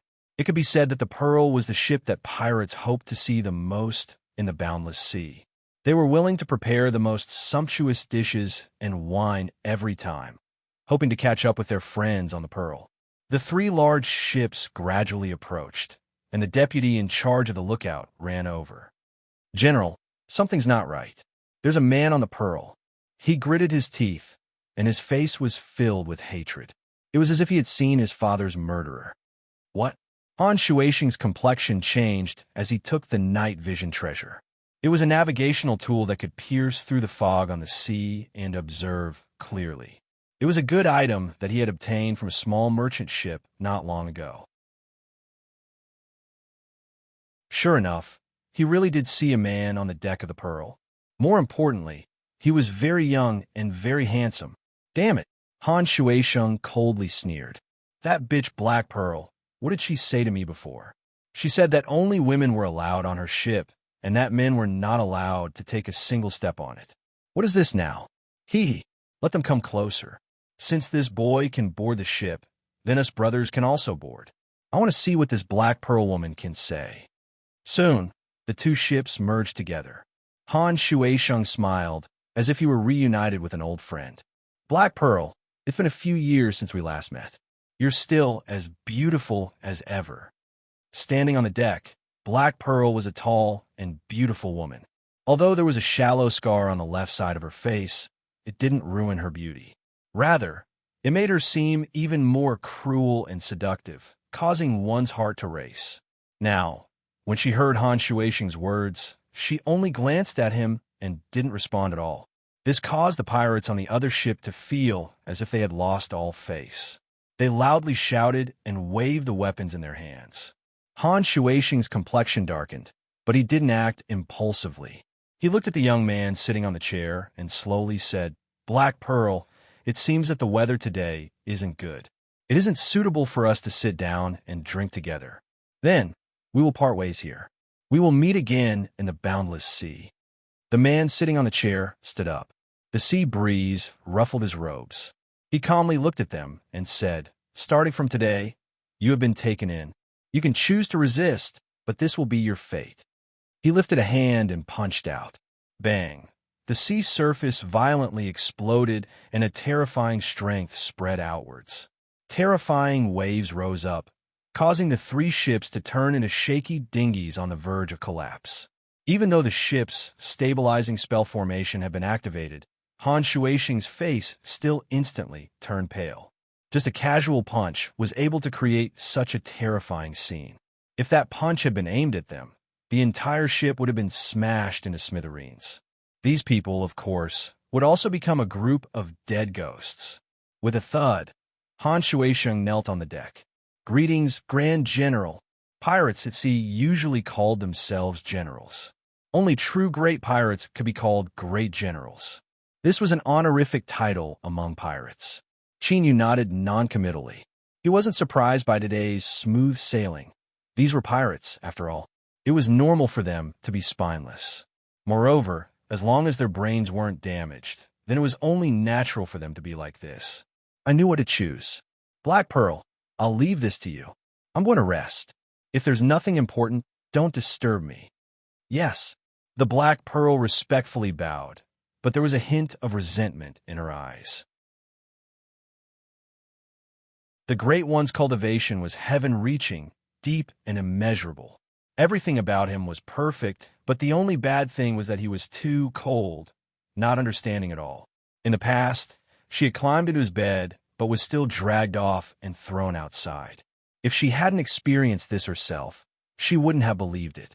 She was a flower of the sea. Han Shuaisheng crawled up and wiped away a cold sweat. He leapt onto the ship and said, Pearl, the Grand General is, get away from me. The Black Pearl glared at him. She sneered, What Grand General? Our Lord is the Sea King. Remember, very soon, everyone in this sea region will be taken in and serve under His Excellency. Han Shuaisheng's eyes widened. Sea King. He screamed out loud, his voice filled with fear. He glared at the Black Pearl as if she were a madman. He looked in the direction Qin Yu left in. He lowered his voice and roared. You smelly woman, have you gone insane? The title of Sea King already has an owner. Do you want to provoke the dignity of His Majesty, the Sea King? That is simply seeking death. Before, it was said that in the coastal region, there were many small and large islands. There were many country bumpkins living on these islands, living a miserable life without much profit. But there were always exceptions. For instance, the Sea King Island that was close to the deep sea region. This was an island that was comparable to a province, and it was also rich in resources. It was a pearl in this terrifying sea region. The Sea King was the master of this island, or, to be more precise, any pirate that could seize this island would automatically obtain the title of Sea King. The current Sea King had successfully seized this position 3,000 years ago. He was publicly recognized as the strongest powerhouse in the entire sea region. True sovereign realm. That's right, a pirate had actually broken into the true sovereign realm. Moreover, he hadn't accepted the recruitment of the East Sea nation and instead chose to remain at sea. This was simply inconceivable. From then on, for the next 3,000 years, the pirates of the sea region, large and small, constantly fought with each other.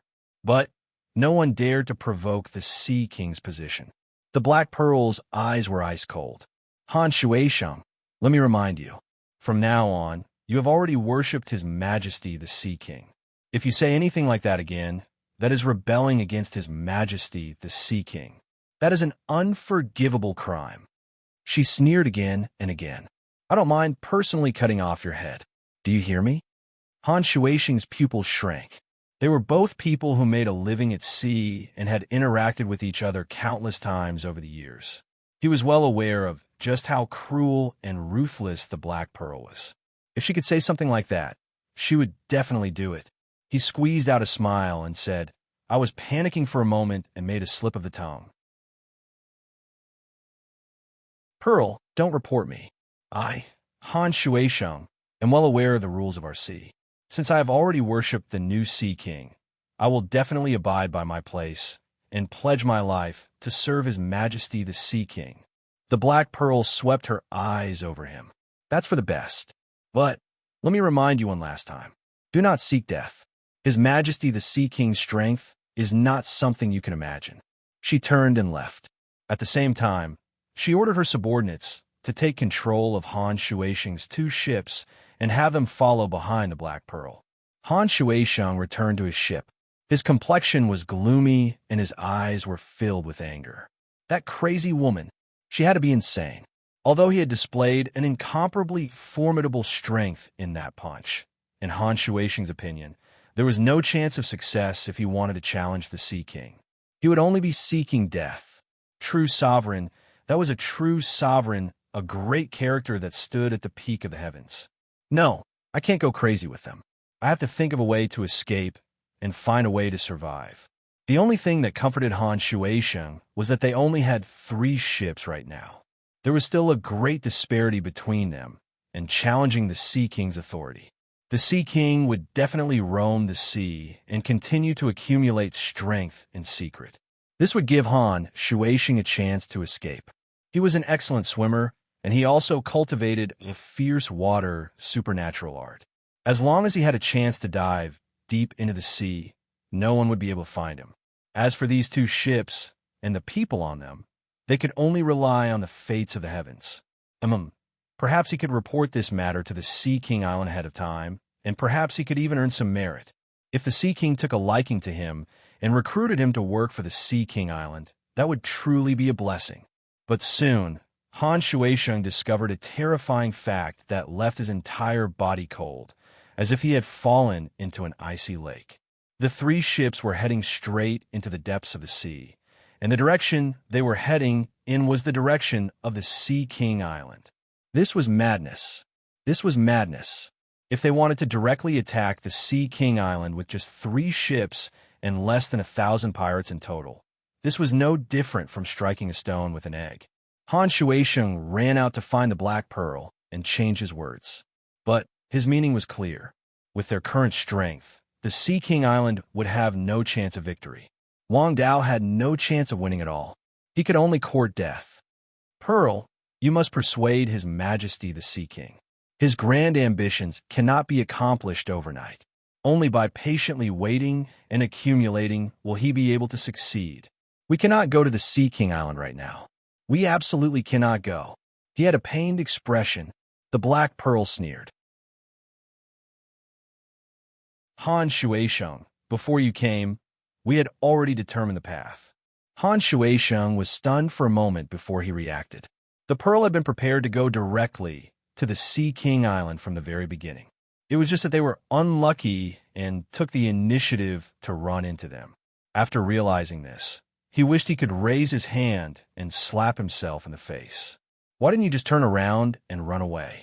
You actually took the initiative to come forward and let others bully you. He took a deep breath and gritted his teeth. Black Pearl, don't blame me for not warning you. The Sea King is a true emperor. He is a super expert that even the East Sea nation does not dare to provoke. They can only acquiesce in his rule of this sea. If you dare to bring people to the Sea King Island, you will only be courting death. A trace of fear flashed in the Black Pearl's eyes. She thought of the Sea King's strength, but she quickly calmed down. Her eyes were resolute. I believe in our Sea King. He will definitely be the final victor. What bewitching potion did this be *TCH drink? Could it be that she has been charmed by that gigolo? No, I must quickly escape. If they want to die, then let them. I will not accompany them to their deaths. With a gloomy face, Han Shuisheng returned to his ship. He ordered his subordinates to prepare for the upcoming battle with the Pearl. The subordinates on the ship all revealed looks of fear. The impression left in their hearts by that one punch was far too deep. Humph! Let me tell you, the people on the Pearl are going to the Sea King Island to challenge the Sea King's position. I don't think I need to explain the Sea King's methods, right? Think about it carefully. Do you want to rebel against me and run away, or do you want to follow the Pearl to your deaths? Han Shuisheng roared in a low voice. The surrounding crew members' complexions changed, revealing looks of horror. Challenging the Sea King, that was suicide. General, I'll rebel against you. Dying now is better than falling into the Sea King's hands and being refined into a puppet that is neither human nor ghost. How about we just run away? Yes, everyone jump into the sea. Let's see how many we can survive. Everyone shouted out loud. At this time, the dim candlelight in the cabin suddenly came to a stop. A calm voice echoed in their ears. Although I don't want to hear what you're saying right now, your movements are far too loud. Chinyu reached out a hand and pressed down. The cabin door turned to dust. He walked in, and his eyes swept over everyone that had been gathered here. You want to run away? Fine, I will give you a chance to choose again. If anyone wants to leave, then step forward. Everyone's eyes widened. They were so pitiful that they couldn't even speak a single word, much less move. Very good. It seems you've all thought things through. Then don't do anything like this again, otherwise I really will have to kill you. Chinyu faintly smiled and turned to leave. Shua! Everyone regained their freedom. Their eyes widened, filled with shock and anger. A single thought tumbled through their hearts. How could this be? How could this be? Han Shuisheng's face was ashen and despair filled his eyes. He looked at everyone and bitterly smiled. Everyone, we are dead. Run away? That was impossible. Just the strength that Chinyu had displayed just now was enough to easily kill all of them. Let me ask you, if your every move was being sensed by others and there was such a great disparity in strength, how could you possibly escape? On this day, on the two ships, all the crewmen were deathly pale and their eyes were filled with fear. They sailed at full speed. 2 days later, they arrived at Sea King Island. 3 ships that hadn't announced ahead of time approached, immediately drawing a warning.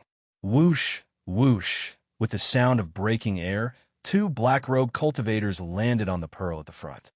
How bold of you to dare intrude into Sea King Island's territory. Follow us to the island and beg for forgiveness from Lord Sea King. One of them looked at Black Pearl, and a burning heat flashed in his eyes. This woman isn't bad.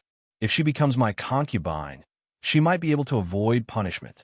At this time, space suddenly shook. It was like a giant mouth had opened wide and swallowed the 2 people.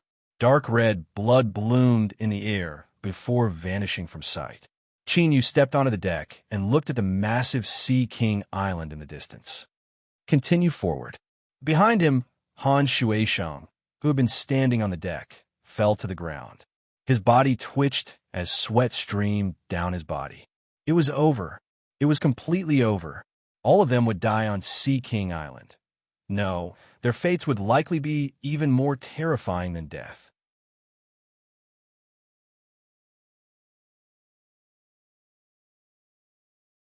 Chapter 1818. A banquet was being held in a huge hall on the Sea King Island. The representatives of the 4 large chambers of commerce of the East Sea nation, as well as the Minister of Maritime Affairs, were all present at the banquet. Everyone toasted each other and spoke cordially, giving the Sea King sufficient respect.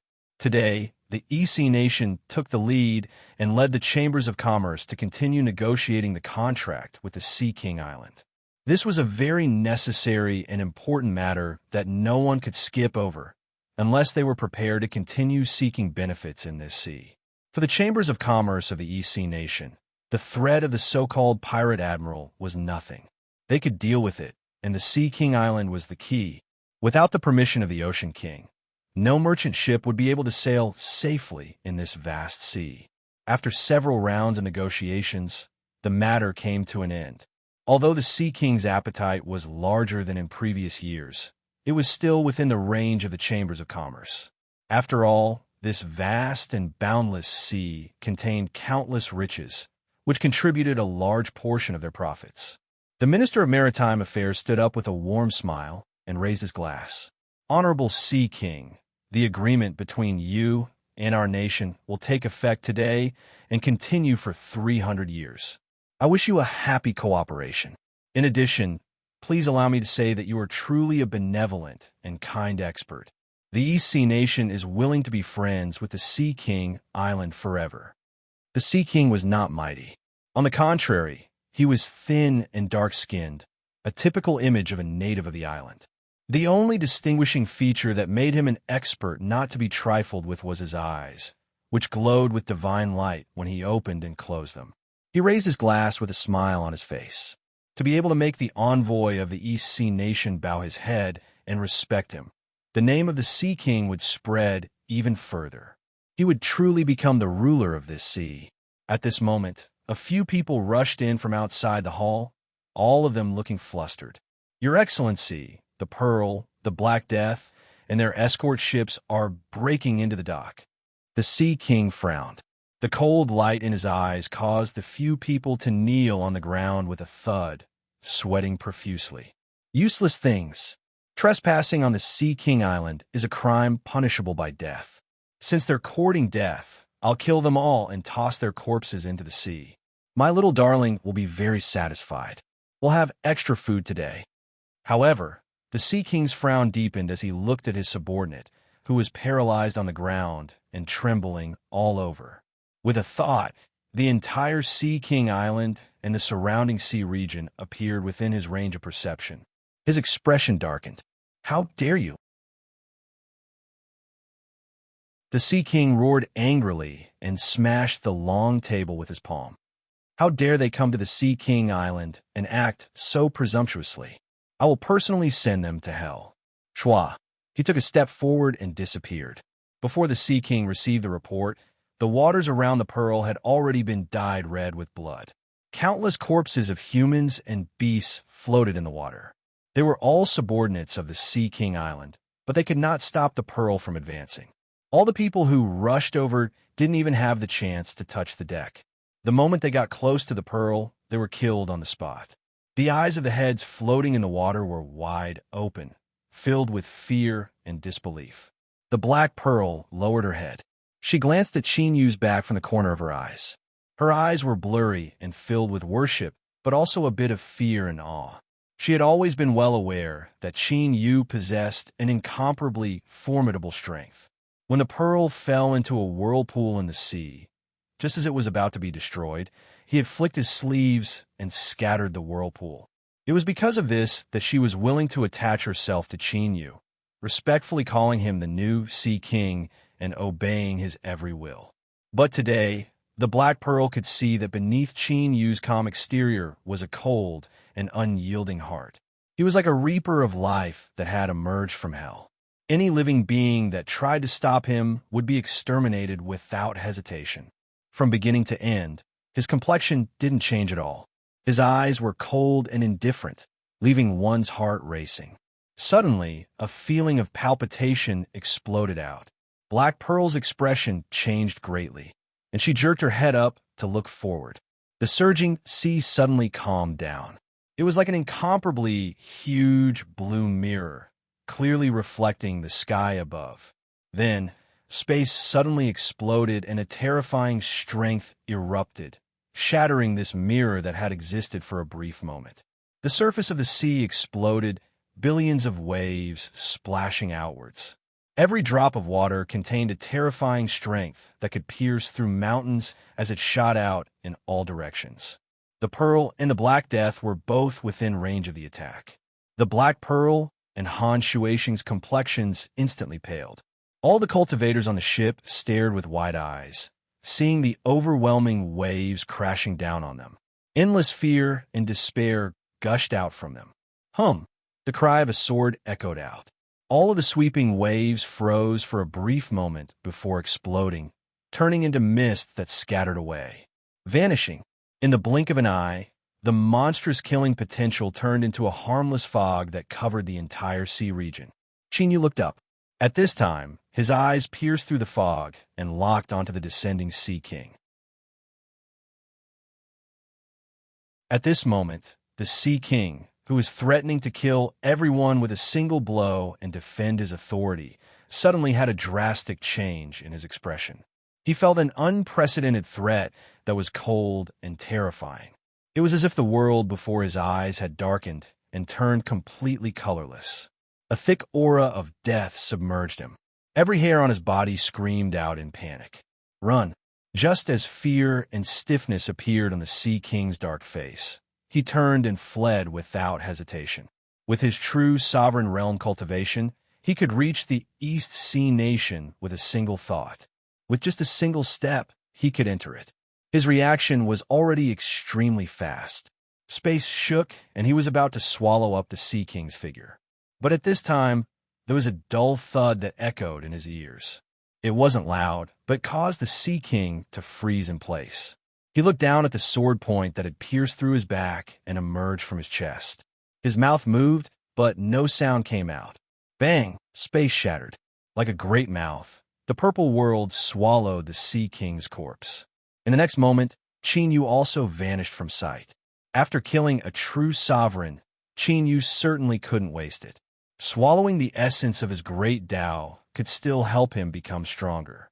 As for the problem of his foundation being unstable by swallowing his great Tao, this wasn't a problem at all for Qin Yu, who had stepped onto the Joss Flame Great Tao. As the Joss flames fused into him, his great Tao was gradually restored, becoming more stable and powerful. And once the power of Joss flames was truly ignited, it would form a giant furnace that would burn and temper the great Tao. It would be enough to help Qin Yu's great Tao eliminate all hidden dangers and become unprecedentedly powerful. The Sea King is dead. On Sea King Island, a cultivator who was temporarily serving as the Sea King and entertaining guests suddenly screamed out, fear on his face. In the next moment, there was a dull thud as this person's head exploded and he fell to the ground like a corpse. And this was not an isolated case. Today, in the Ocean King Palace, bang, bang, bang, bang, bang were incessant, like the sound of ripe persimmons falling to the ground. Headless corpses wildly spewed out blood as they miserably fell to the ground. As their heads exploded, so did their souls. These people were all trusted aides of the Sea King. When they obtained status and strength, they were also forced to sign a contract with the Sea King. Their lives and deaths were in the hands of the Sea King. So when the Sea King was killed, they also died. The Minister of Affairs suddenly stood up, his eyes cloudy. Let's go out and take a look. Everyone hurriedly stood up and rushed out of the hall. What they saw was the sea in front of them. There was an extremely thick fog that obscured their line of sight, making it impossible to see what was happening within. And in the divine sense, there wasn't any powerful aura. Could it be that the person who killed the Sea King had died together with him? The eyes of the Minister of Affairs and the representatives of the various merchant associations lit up with joy. If this was true, then it would be incomparably wonderful. The damned Sea King Island should have been massacred a long time ago. Every year, they risked their lives to transport goods across the dangerous sea. In the end, 20 to 30% of their profits were taken away by the Sea King Island. Over the years, this was an astronomical figure that couldn't be calculated. Once the Sea King's throne was vacant, the East Sea nation could directly take action and forcefully suppress this sea region. They would tear those damned pirates to shreds and allow the dynasty's merchant ships to travel the sea unimpeded. This would inevitably bring them even more wealth. The Minister of Affairs took a deep breath. Everyone. His low voice was filled with excitement and joy. As long as he could smoothly accomplish this, it would be a great merit. It would be enough for him to be promoted to a higher position and even obtain higher-level cultivation methods to enhance his own boundary. But unfortunately, he only managed to say 2 words before it was as if a giant invisible hand had gripped his neck and he couldn't spit out any more words. The fog in front of him shook and Chinyu stepped out. His expression was calm and indifferent, but deep within his eyes, there was a faint and deep crimson circle. As his eyes fell on everyone present, they froze where they stood. Fear surged out from the depths of their hearts, sweeping through their bodies like a tide, as if all the blood in their bodies would freeze. Starting from today, I am the new Sea King. Whoever dares to resist, this will be their fate. Chinyu lifted a hand and pointed. The minister's eyes widened, revealing a look of panic. He wanted to roar out loud. I only had a thought. I didn't do anything at all. You can't. Bang! The Minister of Affairs blew up on the spot, turning into countless pieces of broken bones and flesh. His blood sprayed everywhere as he vanished. The thick smell of blood filled the air, causing the representatives of the various merchant associations to nearly collapse on the spot. The crimson light in the depths of Chinyu's eyes swept over all of them. Now, all of you can leave. Take my will with you. Tell the East Sea Nation that the Sea King Island demands half of its territory and its people. Otherwise, the East Sea Nation will have to withstand the subjugation of the Sea King Island. I will step into the imperial capital and personally kill the emperor. I will take the heads of all 10 generations of the royal family as my revenge. He flicked his sleeves, and the representatives of the various merchant associations were sent flying away, falling deep into the sea. As for what methods these people would use to escape back to the East Sea Nation alive, that wasn't something Chinyu needed to consider. Strong winds rolled up, blowing away the fog, and revealing Chinyu's figure standing on the shore. He wasn't tall or imposing, but at this moment, everyone felt an endless pressure, as if he were a towering mountain that pierced into the heavens. Black Pearl's eyes were wet. She respectfully prostrated herself on the ground. As she felt a bit wet, she swore that she would obtain the Sea King. Han Shueisheng was dumbfounded. He looked at the scene in front of him, unable to regain his composure. It ended like this? The incomparably powerful Sea King, the Sea King that deterred the entire sea region, the Sea King that ruled over all life in the sea, had died? Of course he had died. Otherwise, it was impossible for Chinyu to stand on the Sea King Island unscathed. He was well aware of this, but for a time, he found it hard to accept. But without a doubt, this was the truth. With a shudder, Han Shueisheng knelt on the ground and shouted with all his might, "Greetings, Your Majesty, the Sea King." Soon, shouts erupted from the Black Death and the Pearl and gradually spread to the Sea King Island. Everyone knelt on the ground, expressing their respect and awe for the new Sea King. In the world of pirates, the strong always preyed on the weak. They had no loyalty to the previous Sea King. Chinyu's expression was calm as he looked at the end of the sea region. That was where the headquarters of the human cultivators were located. Becoming the new Sea King and provoking a war with the East Sea Nation was Chinyu's way of finding the White Jade Capital. This was because even in the human world, the Holy Land White Jade Capital was a legendary place that couldn't be touched. There were no records of it, nor was there any precise method to find its existence. Chinyu didn't have much time to waste on searching, so he chose the fastest and most effective method. The East Sea Nation was provoked by the Sea King Island, so they were bound to respond. As long as he caused a ruckus that nearly went out of control, the White Jade Capital would be dragged in. And what Chinyu was waiting for was for the people of the White Jade Capital to appear on their own. Recently, a sensational piece of news spread through the East Sea Nation. The Sea King Island had a new master, and the new Sea King had issued a warning to the East Sea Nation, demanding that they cede half of their territory and people.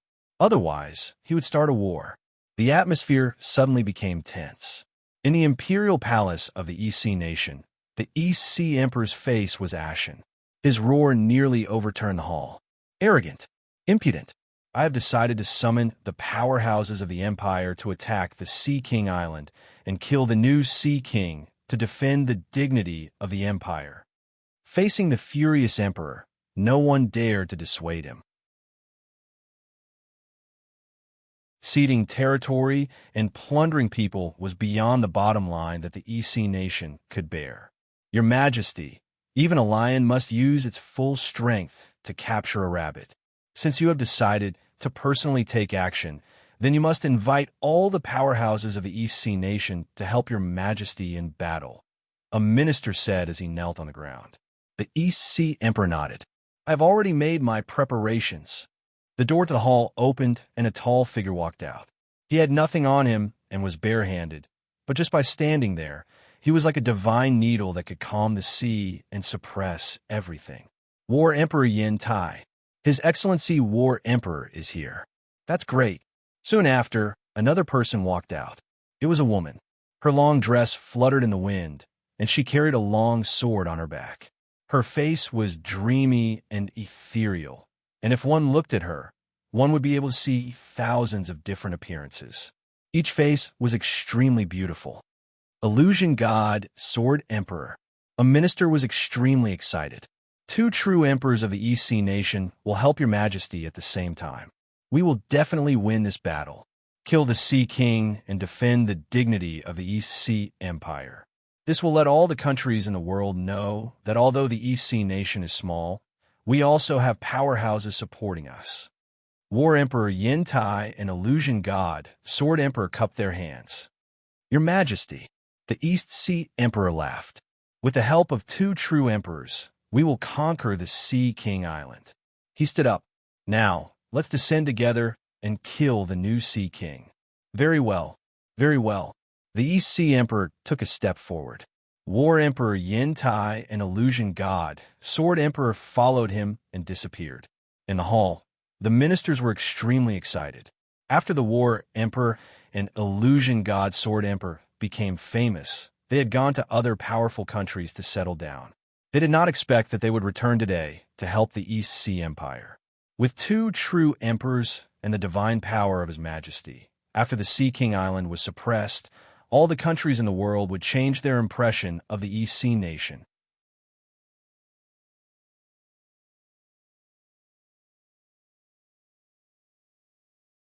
Chapter 1819. Sea King Island. Qin Yu opened his eyes, a sharp light flashing within them. They had finally arrived. He stood up and took a step forward. In the next moment, his figure appeared high in the clouds. Bang! Space collapsed, and the East Sea Great Emperor stepped out. Battle Sovereign Yin Tai and the Phantom God, Sword Empress followed behind him. 3 true sovereigns arrived. A terrifying pressure fell down. The entire Sea King Island fell silent. Countless people stared with wide eyes. You are the new Sea King? How dare you? The East Sea Great Emperor shouted out loud. You want me to give up half of my territory and my people? Today, I will suppress you and cause the great Tao to collapse. The battle sovereign stepped forward. He lifted a hand, and a vast and irresistible strength covered Qin Yu like a falling mountain. In the air, golden runes appeared, flickering and flickering. Each rune represented a world rule. This was the human cultivation system. The cultivation path they walked was completely different from that of the barbarian and desolate races.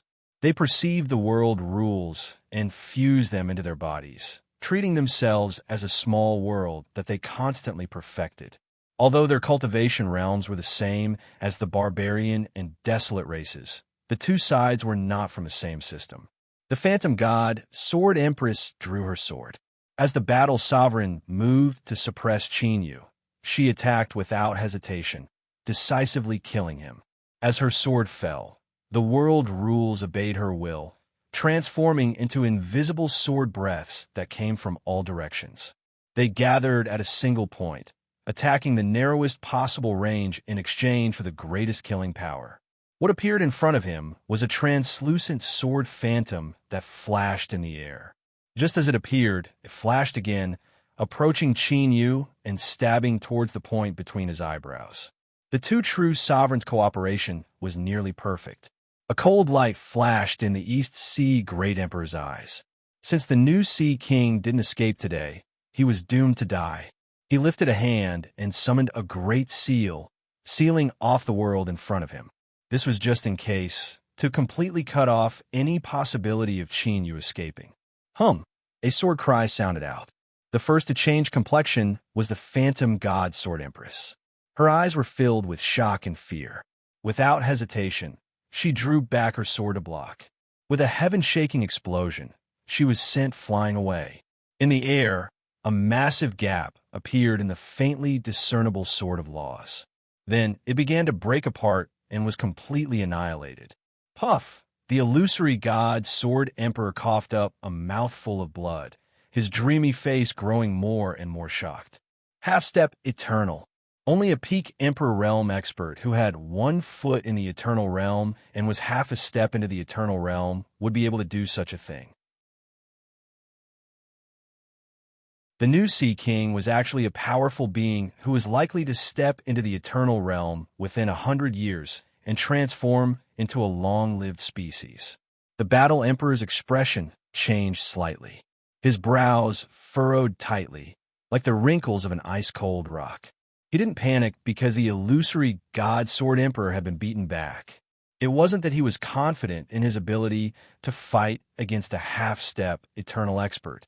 Rather, it was that his countless experiences in battle told him that panicking was useless and would only lead to his death.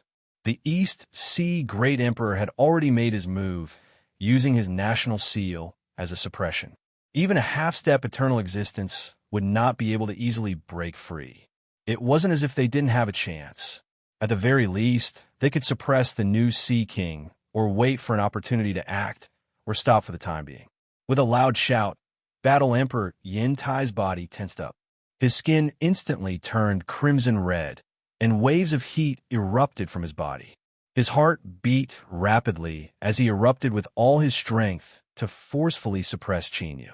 But at this moment, Battle Emperor Yin Tai's complexion changed. He saw Qin Yu raise his hand and punch out. From what he could see, this punch wasn't very strong. It didn't even cause the space to distort in the slightest. But in Yin Tai's ears, he heard an earth-shattering sound, as if a drum had been struck 10,000 feet high. Puff! The Battle Emperor spat out a mouthful of blood, still feeling dizzy. The golden runes that appeared around Qin Yu rapidly collapsed and shattered. In front of his fist, they were as fragile as a thin icicle, unable to withstand a single blow. And the reason why the Battle Emperor was so seriously injured was because when Qin Yu's fist smashed the golden runes, it was the same as smashing the Battle Emperor's Great Tao. It was a direct attack on the Great Tao.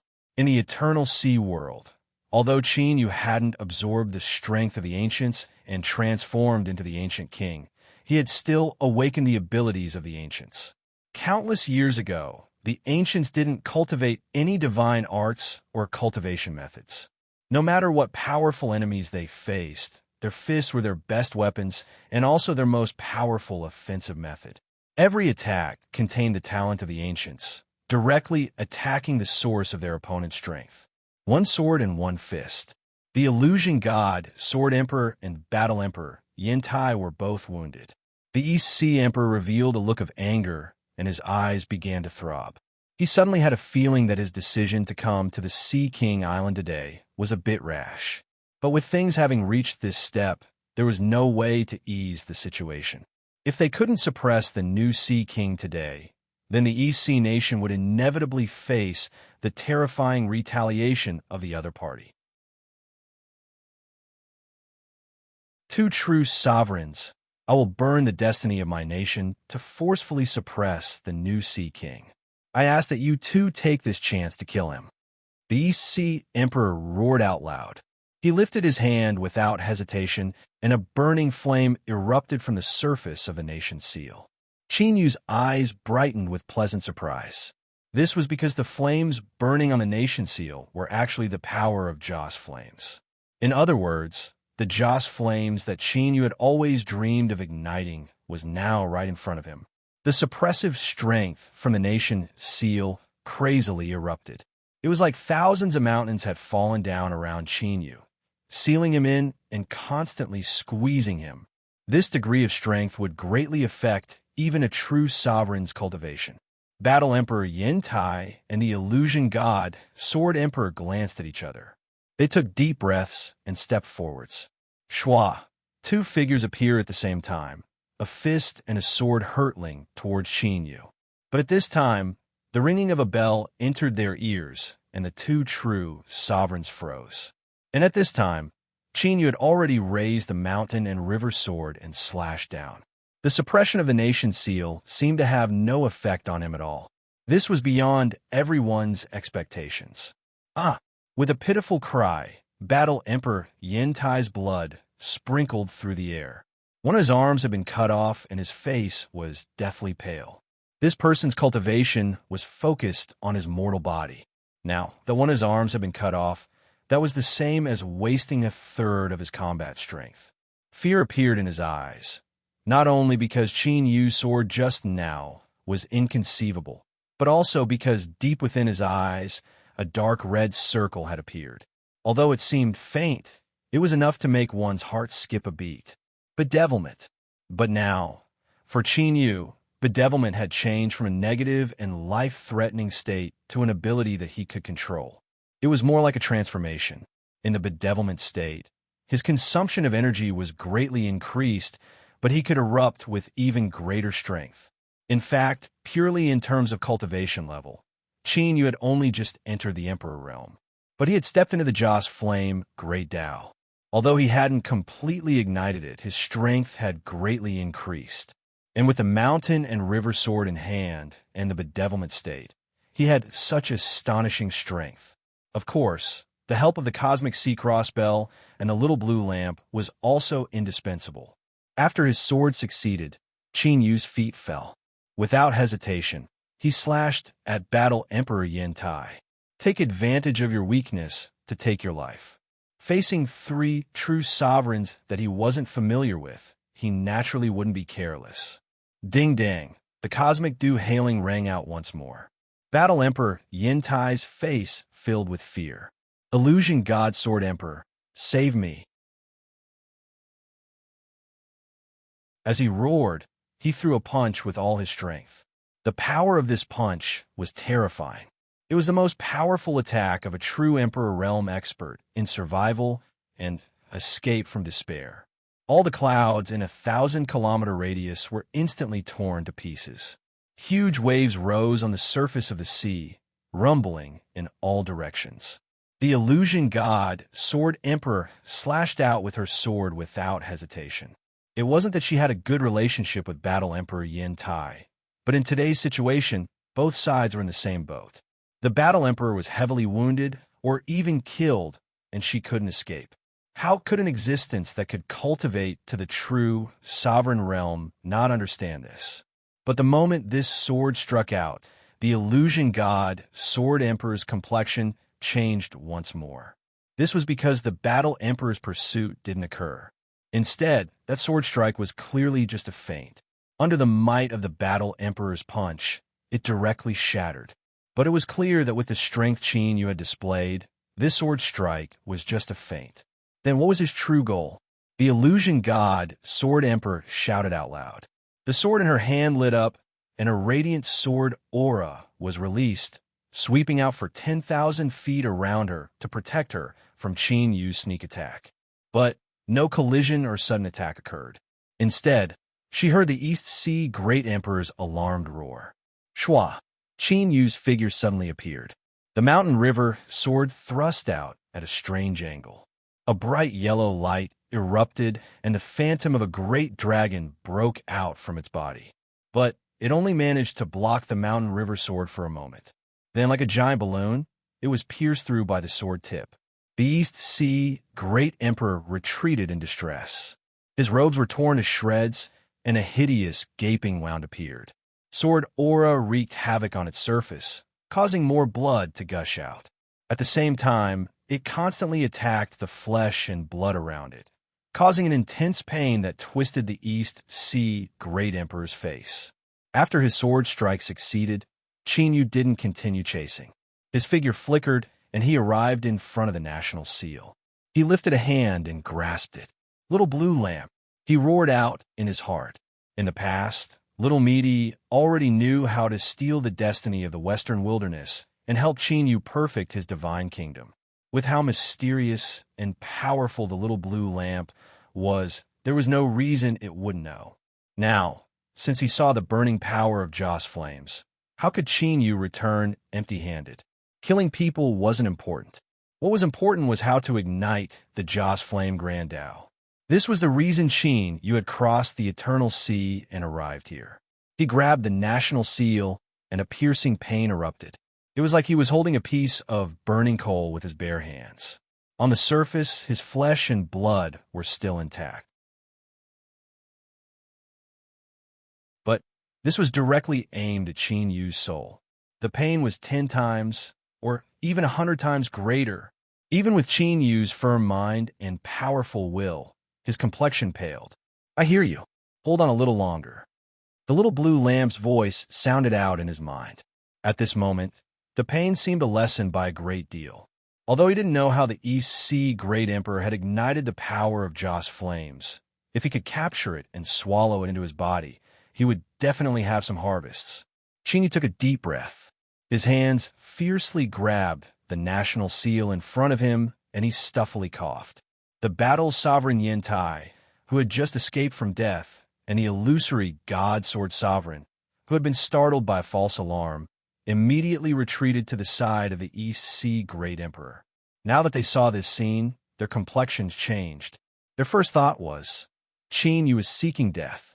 After igniting the destiny of a nation, the flames that ignited were called 9 adoration true flames in the human cultivation system. They could refine all things in the world and burn everything to ashes.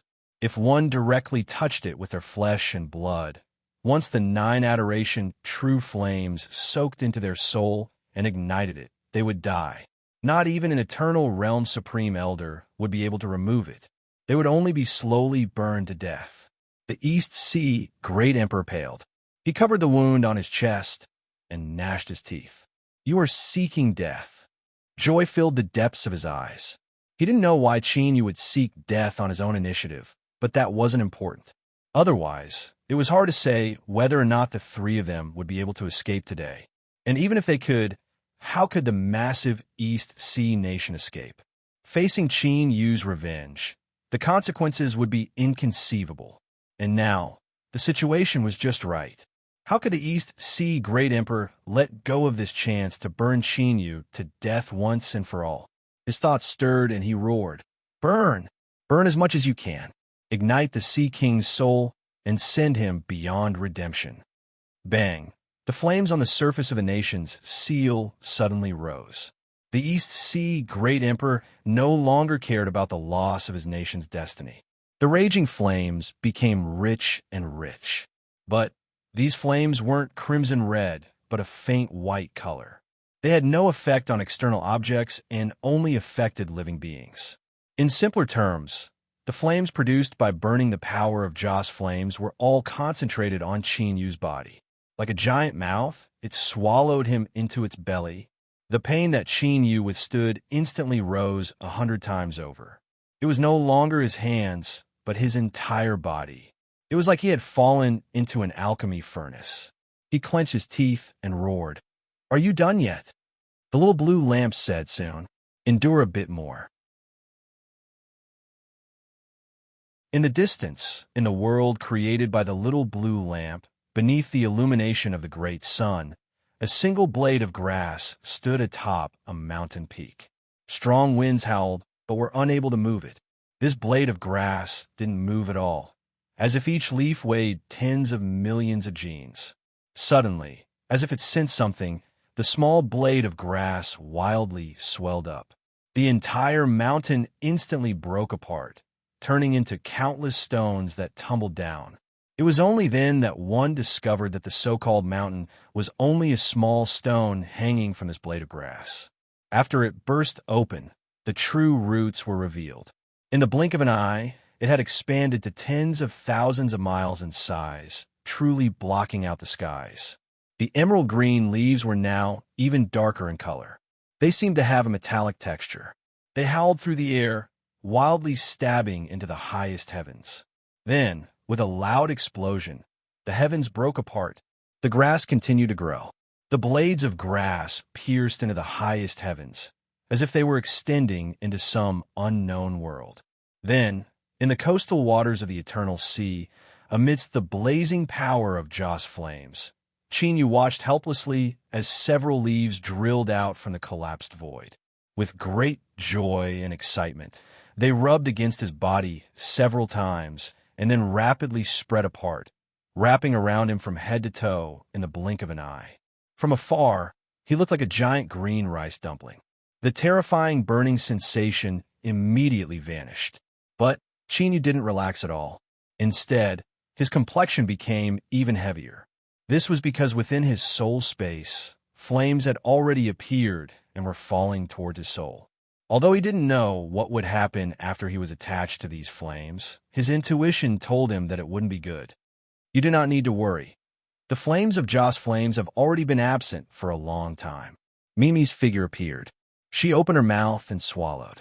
The flames that invaded Yu's soul space instantly submerged into her mouth. Mimi's face flushed red. She turned and vanished from sight. On the surface of the cosmic sea crossbell, the great purple dragon roared again and again. It spun faster, its voice filled with joy. Looking carefully, one could see that there were faint traces of flames flowing on the surface of the great purple dragon's body, gradually gathering on both sides of its back. It was like something was being bred with the help of the power of fire. Seeing this, Chinyu was suddenly enlightened. In the past, when the ancients forged the cosmic sea crossbell, they had to burn Joss flames in order to forge it. But there was a problem.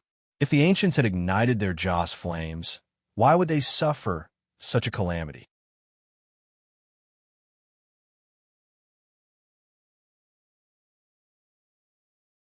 Chapter 1820.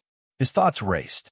There seemed to be some inside story behind the calamity of the ancient race in the past. But as for what exactly happened, it wasn't mentioned in his awakened memories, or perhaps it had been erased by someone.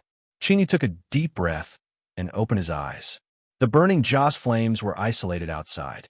Although there was still a burning sensation, it was within a bearable range. And at this time, what was wrapping around him and isolating the burning power was the star cutting grass. As if sensing that Chinyu recognized it, the star cutting grass emitted excited fluctuations. The tips of the grass swayed back and forth like a dog's tail. The terrifying flames formed by the burning of Joss flames actually didn't harm it at all. Chinyu smiled. After greeting the star cutting grass, he looked at the burning Joss flames in front of him, a burning heat in his eyes.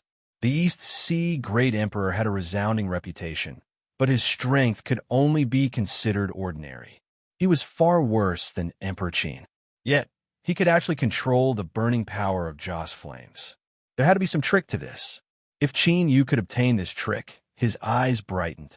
The little blue lamp's voice sounded out. Although I don't want to pour cold water on you, let me tell you this. Don't dream too much. If the Joss flame Great Tao could be so easily ignited, then even with the eternal sea as a natural mode, do you think the barbarians could still exist until now? Qin Yu let out a breath, a helpless expression on his face. I knew things wouldn't go so smoothly, but the burning of Joss flames is right in front of me. I suffered so much, and you mobilized so many people. So how could there be no harvest at all? The little blue lamp said, Of course there is. It hesitated for a moment and continued to say, The power of Joss flames in front of you is indeed Joss flames, and it has already been ignited. But its existence and method of burning are different from yours. When the East Sea Great Emperor burns Joss flames, they're simply burning. They aren't fused into the Great Tao. Thus, this can only be considered a method to utilize the power of Joss flames. Although it can erupt with terrifying Joss flames, in essence, this is a serious waste.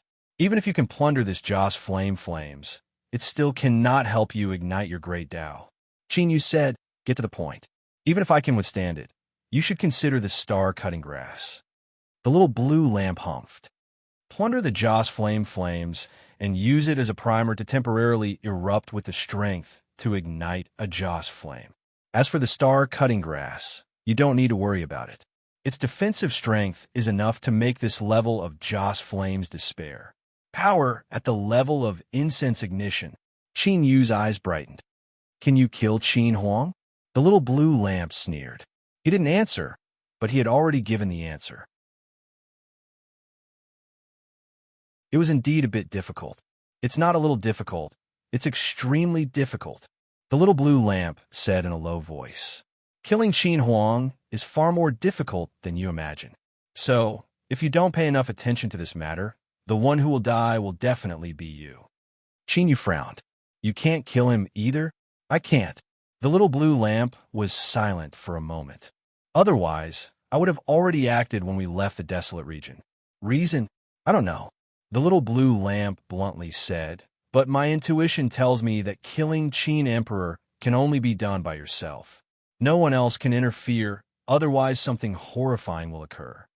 For the little blue lamp to call this matter extremely terrifying, there was no need to say how serious it was. Qin Yu revealed a dignified expression. He already knew that Qin's sovereign had some sort of background, but now it seemed he feared he had been too naive. The secrets hidden on Qin Huang's body were far greater and greater than anyone could imagine. Don't think about it. I have already captured the Joss flames. Let's deal with these people. The little blue lamp's voice fell silent. Qin Yu took a deep breath, and his eyes returned to tranquility. If he really immersed himself in fear and worry towards the unknown, he would have already been scared to death. He would have to take things one step at a time. When the time comes, there will always be a way out. He raised his hand and punched out. With a muffled bang, the burning seal of the nation was sent flying. The Joss flame around it flickered a few times before it was quickly extinguished. Like a huge rock, it fell into the sea with a splash. The air fell silent. The confident East Sea Great Emperor, who had been waiting for Qin Yu's soul to burn and for him to die in pain and despair, was now completely stunned. He looked at the great waves that had been set off by the falling seal, and then at the unharmed Qin Yu in front of him.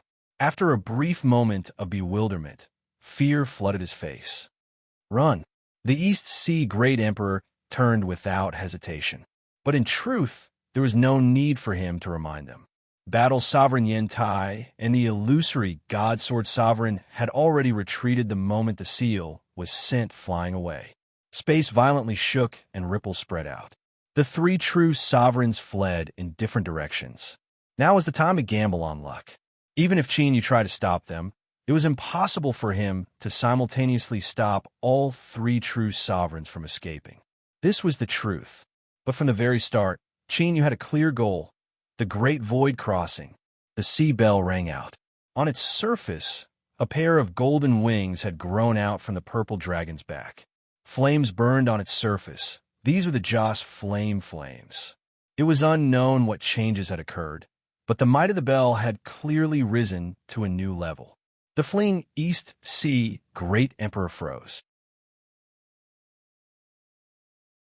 In the next moment, Qin Yu's figure was right in front of him. The East Sea Great Emperor wore imperial robes embroidered with dragon patterns. With a roar, a giant dragon flew out, its momentum astonishing. But when Qin Yu's eyes fell on this great dragon, a look of fear appeared in its giant eyes. With a mournful wail, the giant dragon's stiff body shattered and vanished from sight. Surprise flashed in Qin Yu's eyes. This was because he knew that this wasn't his own ability, but that it came from the surface of the cosmic sea cross bell. That purple dragon had grown a pair of golden wings, and with a single glance, it had directly suppressed and killed the dragon whose soul had been extracted and sealed within the imperial robes. Don't kill me, otherwise the white jade capital will never let this matter rest, the East Sea Great Emperor screamed. In the next moment, his voice came to an abrupt end. Qin Yu had grabbed his neck, as if he were strangling his great Tao. His fingers tightened. There was a loud crack. As his neck broke, so did his great Tao. The East Sea Great Emperor's eyes widened, and the light in them rapidly dimmed. As the ruler of a dynasty and a great emperor conferred the title of Great Emperor by the White Jade Capital, he had never imagined that he would be killed in such a manner. But what the East Sea Great Emperor didn't expect was that he would die so easily. The main reason was because of the words he had shouted just now. The White Jade Capital would never let this matter rest. Qin was looking for the White Jade Capital. It was for the best that they wouldn't let this matter rest. They had come to him on their own initiative, so that Qin wouldn't have to waste time and effort searching for the White Jade Capital's path. This was the reason he had stirred up this storm. The moment Battle Sovereign Yen Tai and the Illusion God Sword Sovereign left, they witnessed the East Sea Great Emperor's death with their own eyes. The East Sea Great Emperor's soft corpse hung in front of Qin, a great emperor of a generation, a true sovereign who ruled over a vast territory and ruled over a nation, had been killed on the spot. The two true sovereigns were filled with fear, shock, and the joy of escaping death as they fled the battlefield. As the two true sovereigns escaped, news of the East Sea Great Emperor's death spread throughout the world in a short period of time. This was a situation that Qin hoped to see. Swish! He grabbed the East Sea Great Emperor's corpse and stepped forward, disappearing without a trace. Stealing someone's great Tao for his own use wasn't something that could be done too obviously. On this day, the entire East Sea nation fell into great sorrow and fear. The crown prince hastily ascended the throne. As he ascended the throne, he sent a distress signal to the White Jade Capital. The entire imperial capital and imperial palace were shrouded in despair and fear. No one could be sure when the Sea King Island's revenge would come. If the White Jade Capital didn't act in time, what awaited them would be a catastrophe. 1 day, 2 days, 3 days. Everything was calm. The people in the imperial capital of the EC nation, who were in a state of panic, calmed down a little. A rumor began to spread. It was said that before the previous emperor died, he burned the power of Joss flames to severely injure the new Sea King, making it impossible for him to invade the EC nation in a short period of time. As long as the new Sea King didn't retaliate immediately, the only thing that awaited him was death. The people's hearts calmed down. There were nearly 100 nations in the world, large and small. However, the birth of every emperor needed to be conferred a title by the White Jade Capital. In other words, the emperors of the world were all people recognized by the White Jade Capital. Killing an emperor without permission was tantamount to challenging the White Jade Capital's authority. In the past, anyone who did this, no matter how powerful they were, would eventually die. On this day, a scholar arrived in the imperial capital of the EC nation. The reason he was called a scholar was because he was holding a book in his hand. It seemed that he had read it countless times, and the edges of the book had grown rusty. However, the book itself was extremely clean, without a single wrinkle. It gave people a feeling that it was as it should be. The scholar was reading as he walked. He was so focused that he didn't look in front of him. However, every step he took was just right. He walked past the bustling crowd without touching anyone. The scholar had perfectly avoided the crowd that was crashing into him. Or perhaps it was more accurate to say that everyone had subconsciously moved away from the direction he was heading. He had arrived at the imperial palace. The leader of the imperial guards, who were on guard duty, had already seen the scholar from afar. He wanted to yell at him, but he found that his entire body was suppressed by an invisible force, so he couldn't make a sound. Cold sweat broke out on his forehead and dripped down, quickly drenching his entire body. Finally, before the scholar reached the palace gate, the leader of the imperial guards said, "Stop." It was difficult to say these 2 words, but they seemed to have exhausted all of the scholar's willpower and strength. Blood dripped from his mouth and nose, and his face was pale. The scholar woke up with a start. He put away the book and waved his sleeve. A gentle force poured into the man's body and instantly healed his injuries. The scholar said apologetically, "I'm sorry." I was too engrossed in reading and forgot everything. I accidentally hurt you." The leader of the Imperial Guards panted and looked at the person in front of him with awe in his eyes. "Your cultivation level is so high that I can't touch you." However, this is the Imperial Palace of the EC Nation. No one is allowed to enter without permission. The scholar smiled. "I know, but this time it was His Majesty the Emperor who asked me to come." He thought for a moment and said, "I have a token here. Bring it in and let your Emperor see it. He will know." The scholar threw out an inconspicuous wooden token and picked up the book in his hand. He was about to study it again, but at this moment he paused. He hesitated for a moment, rolled up the book, and put it in his waist with a trace of reluctance. He looked up at the sky. His eyes were bright and gentle, as if he knew all the truths of the world and could see all the answers. At this moment, he was simply staring at the sky in a daze. He gave off an incomparably harmonious feeling. At this moment, it was as if the scholar in front of them had merged with the world around him. There was no longer any difference between them. The Imperial Guards outside the palace gate showed even more awe in their eyes. They subconsciously lowered their heads and didn't dare to look at the scholar.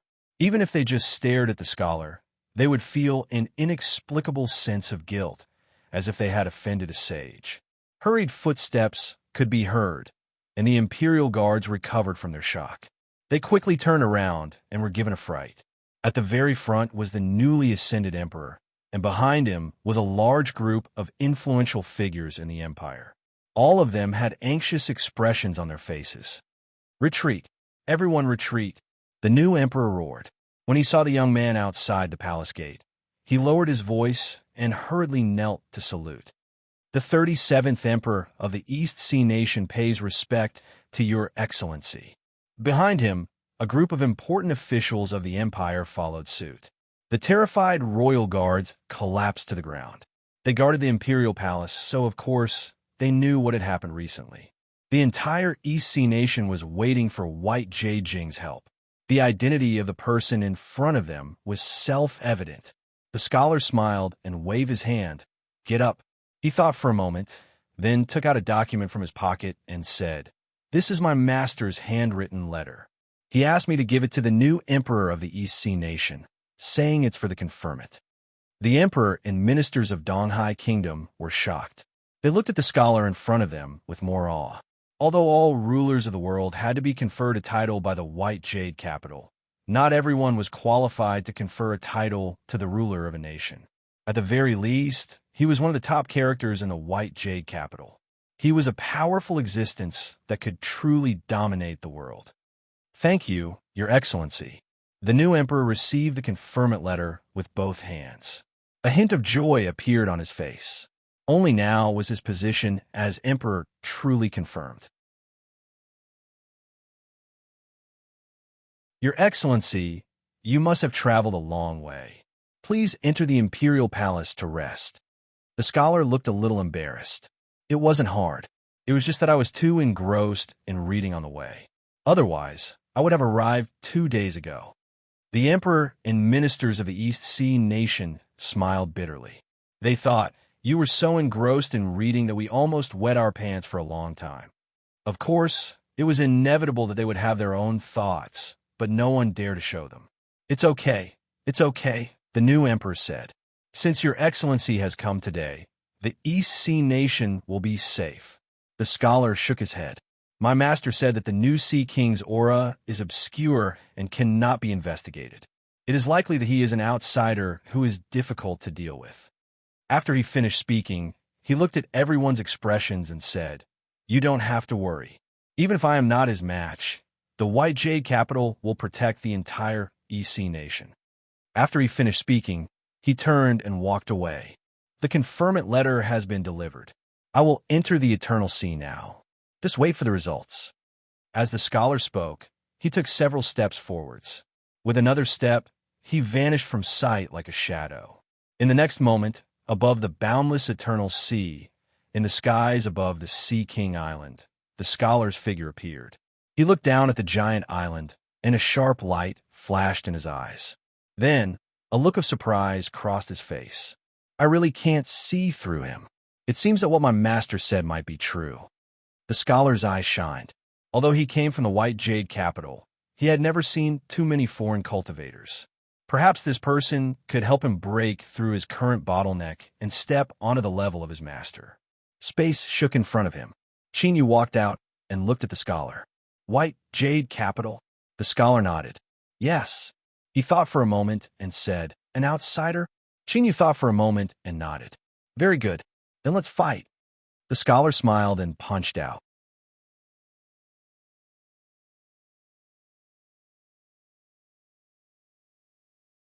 Chapter 1821. Heaven and earth changed color as he punched out. A terrifying power erupted and swept out in all directions like a mighty tide. The scholar's punch revealed his incredible strength. His cultivation had probably reached the so-called half-step eternal realm. He was much stronger than ordinary Emperor realm existences. Moreover, judging from his current performance, the scholar still had strength to spare. He hadn't used his full strength yet. Chinyu's heart trembled. As expected of someone from the White Jade capital. He was extremely powerful, but he didn't fear him. At this moment, Chinyu's strength was nearly invincible under the eternal realm. He could fight anyone. He raised his hand, and the mountain and river sword appeared in his hand. The blade slashed down, and a terrifying sword aura erupted. It collided with the scholar's punch. There was an earth-shattering noise and boundless power that erupted from the point of collision. It formed a shockwave visible to the naked eye that swept through everything within range. The entire sky was swept clean in an instant. The 9 suns overhead were no longer concealed. They became even more dazzling, causing everyone to subconsciously feel fear. Countless pirates on the Sea King Island widened their eyes and looked at the sky in shock. No matter how hard they tried, they still couldn't clearly see what was happening between Chinyu and the scholar. But this didn't prevent the pirates from feeling a dreadful strength that came from above, one that left them panic-stricken and filled with despair. Black Pearl's eyes widened and a nervous look appeared on her face. But deep within her eyes, there was a surge of excitement and excitement. As expected of the Sea King, that she was determined to devour. He was stronger than she had imagined. He was truly a man of indomitable spirit. Her legs trembled, and her legs gave way. She collapsed to the ground. Fortunately, everyone around her was stunned by the battle in the sky, so no one noticed her current predicament. Han Shuaisheng saw it, but he didn't have the mind to pay attention to that slut. His mind was filled with only one thought. It's over, it's all over. When Xin Yu killed the emperor of the East Sea nation, he had already expected this day to come. And this sudden war was the best evidence of this. He couldn't see the scholar's figure clearly, but he could guess the man's background even if he thought about it. The White Jade capital. Today, it was the White Jade capital. Who in the world could resist it? In the end, they would die. It was a pity that they were going to be suppressed along with the new Ocean King. No, I can't wait for death. Now is a good chance. Escape. Yes, I must escape immediately. As long as he escaped from the Sea King Island while no one was paying attention to him, he would have a chance to survive. Sneakily, Han Shuaisheng quietly escaped. He didn't tell anyone and went all the way to the seaside. Joy appeared in his eyes, and he leaped into the sea with a splash. With his water, Tao Divine Art Realm, he would be like a fish in water when he entered the ocean. He would be able to escape with just a flick of his tail. I'm too smart. Suddenly, in the dark seabed, a pair of lantern-like huge eyes opened and locked on Han Shuaisheng's body. His body suddenly froze. Oh my God, he screamed and fled. He fled to Sea King's Island as if his ass was on fire. He looked back at the silent sea, panting and still in shock. Fortunately, that thing did not chase after him. Otherwise, he would have died. Just now, when he was locked on by that pair of eyes, Han Shuaisheng felt suffocated. He couldn't escape from the water, and he didn't dare to escape from the sky. Han Shuaisheng's face was filled with despair. He was definitely going to die this time. He slashed out with his sword and forced the scholar back. He frowned and looked down at Sea King Island. Just now, The little blue lamp had suddenly spoken up and given him a warning. There was something wrong with someone on Sea King Island. His thoughts raced, but his complexion didn't change. He stepped forwards, and the mountain and river sword erupted. An invisible sword aura pierced through the world, locking down the scholar's entire body. It was like he had fallen into a sword prison. There was no way for him to escape. But there was no panic on the scholar's face. On the contrary, his eyes brightened, revealing a hint of joy. Only pressure could force him to make a breakthrough and break through his current bottleneck, allowing his cultivation to take another step forward. The scholar revealed a solemn expression. With a loud shout, he punched out. This punch was extremely similar to when he first attacked, and it was even a bit slower. But as he punched out, the world seemed to shake. It was like a giant had forcefully squeezed itself into this world. But the world was limited, and it simply couldn't contain the giant's body. But in the next moment, the phantom of a giant appeared behind the scholar. This giant supported the heavens and the earth, towering like a divine mountain. Ancient race. With a single glance, Chinyu was able to see the origin of this phantom. It was a powerful ancient from ancient times, and what it appeared now was only a phantom that was formed from the pole of strength. It had been dead for countless years, but its will hadn't been extinguished, and its remnant body was able to condense into a phantom. This ancient must have been extremely powerful in the past. Within Qin Yu's chest, his heartbeat sped up. Bang, bang, bang. Killing intent erupted from the depths of his heart. The ancient race had perished, but they still couldn't rest in peace. Their remnant was being driven around by humans. Qin Yu, restrain your aura.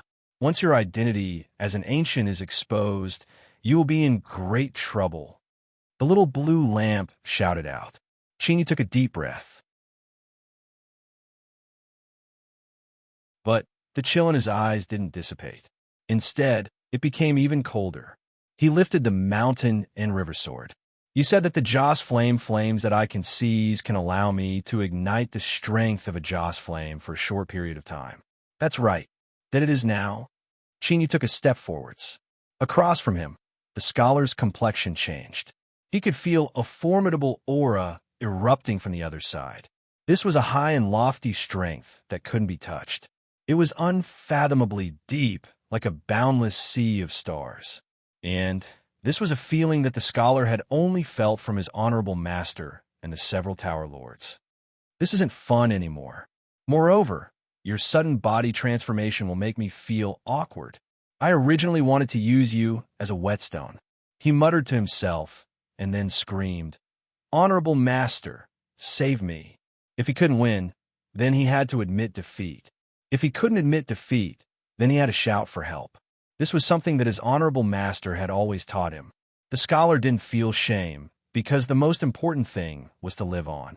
If he died, then everything would be for naught. He hadn't taken a wife yet, and he hadn't enjoyed the beauty that walked out of a book. Just how warm and gentle was that? He certainly couldn't die like this. Sea King Island. Standing on the shore, Han Shuixing's heart was filled with despair. Suddenly, his aura changed. He closed his eyes and opened them again. His pupils instantly became incomparably deep. His gaze seemed to pierce through the endless distance and fall upon the highest heavens. Then, Han Shuixing stepped forward and his figure instantly disappeared. When he reappeared, he was already in front of the scholar.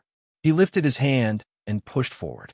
And at this moment, the long sword in Qin Yu's hand slashed down. Everything in front of them turned dark, including the scholar.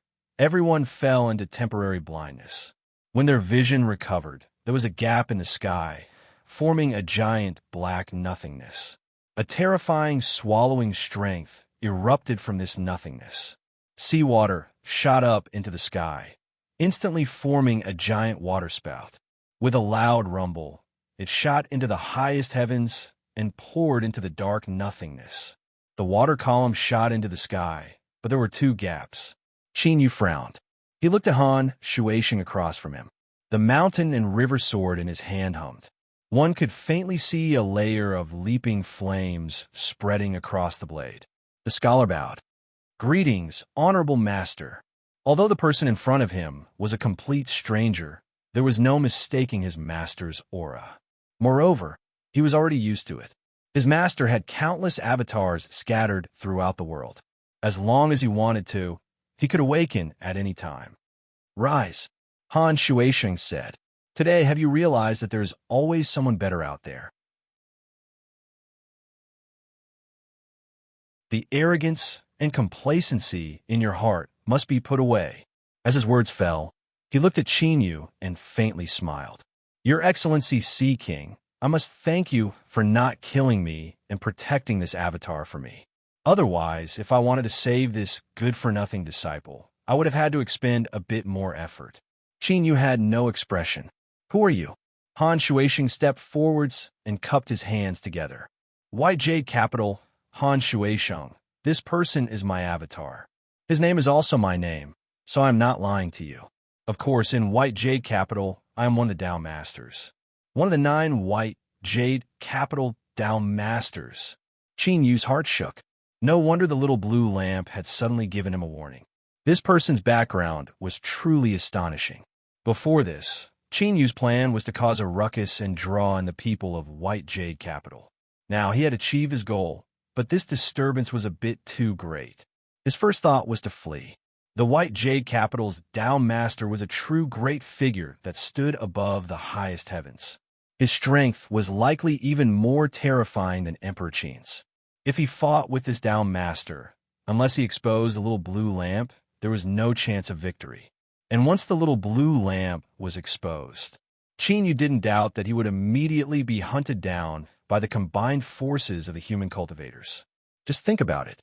If 9 Dao Masters joined forces, just how terrifying would that be? Qin Yu even suspected that even if Supreme Blazing Sun were to arrive, they would still be able to fight. He didn't know what to say or what to do. All he could do was remain silent. Qin Yu didn't speak. He waited for the other party to continue. At the very least, the current situation wasn't as bad as it could be. Otherwise, this Dao Master would have already attacked. Han Shuisheng faintly smiled. The disturbance here is too great. How about we change places to speak? Of course, Your Excellency Sea King, please rest assured that I have no ill intentions towards you. As he spoke, his eyes swept over Qin Yu. The mountain and river sword in his hand flashed with a trace of fear and envy. Qin Yu thought for a moment and nodded. All right. Han Shuisheng flicked his sleeves and a cloud gate appeared. He signaled with his eyes, and the scholar rubbed his nose before stepping in. Qin Yu followed behind. He chose to believe Han Shuisheng's words. Otherwise, with this person's strength, there was no need to go through so much trouble to attack Qin Yu. Han Shuisheng faintly smiled and stepped into the cloud gate. As he stepped in, it was as if he really had passed through a gate. His eyes widened, and a temple in the clouds appeared in front of him. Han Shuisheng's voice sounded out from behind him. This isn't White Jade Capital, but one of my training areas. I have invited Your Excellency Sea King here because there is a matter I wish to cooperate with you.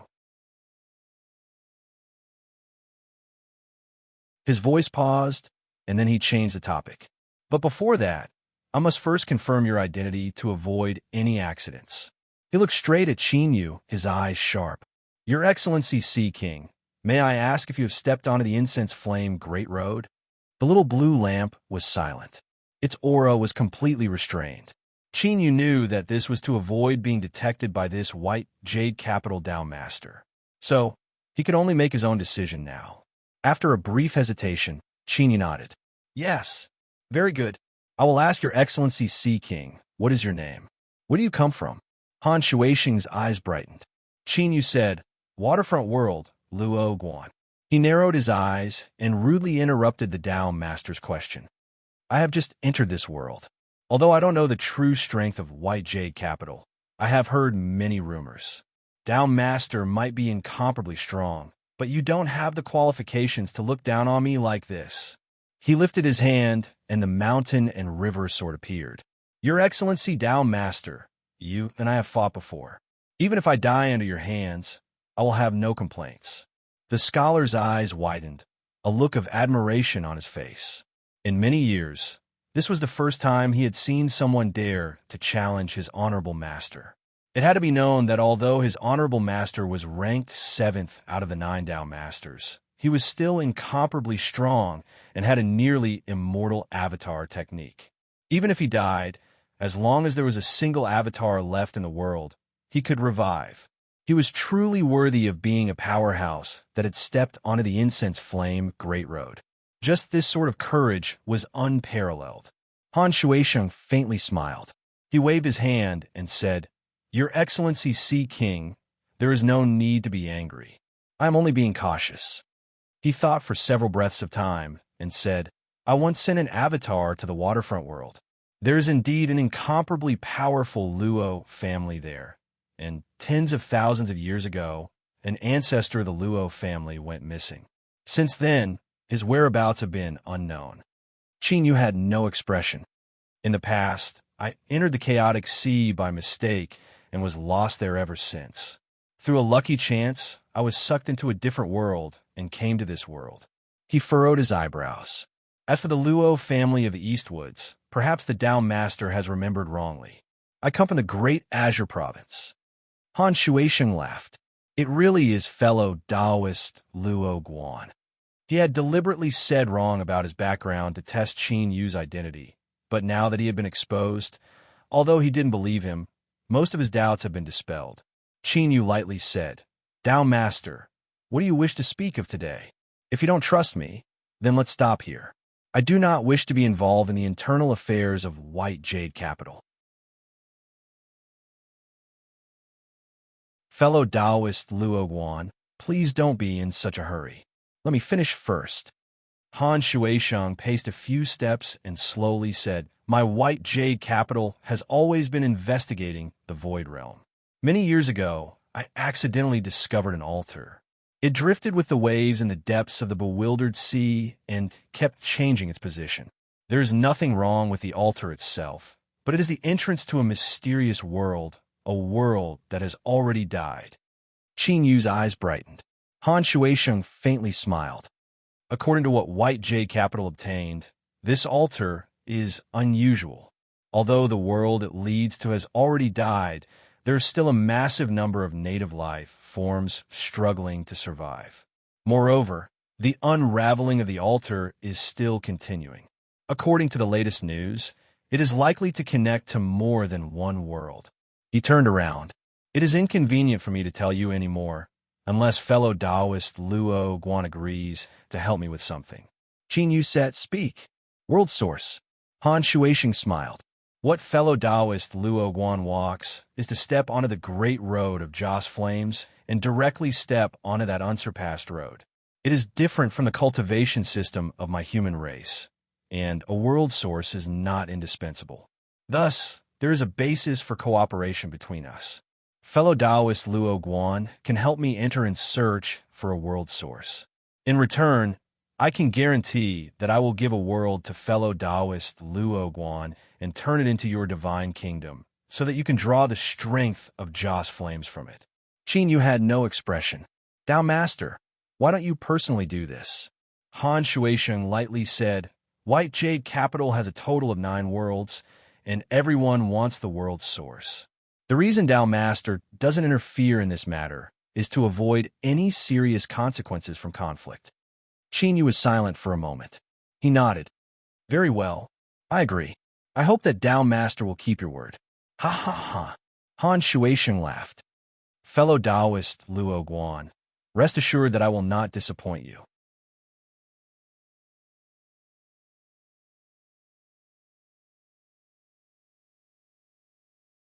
Chapter 1822. Sea King Island. Space suddenly twisted, and Qin Yu walked out. Behind him was a scholar. Of course, everyone now knew that his name was Cheng Haoren. He was a disciple of the 7th Tao Master. In terms of status, he was one of the most respected people in this world.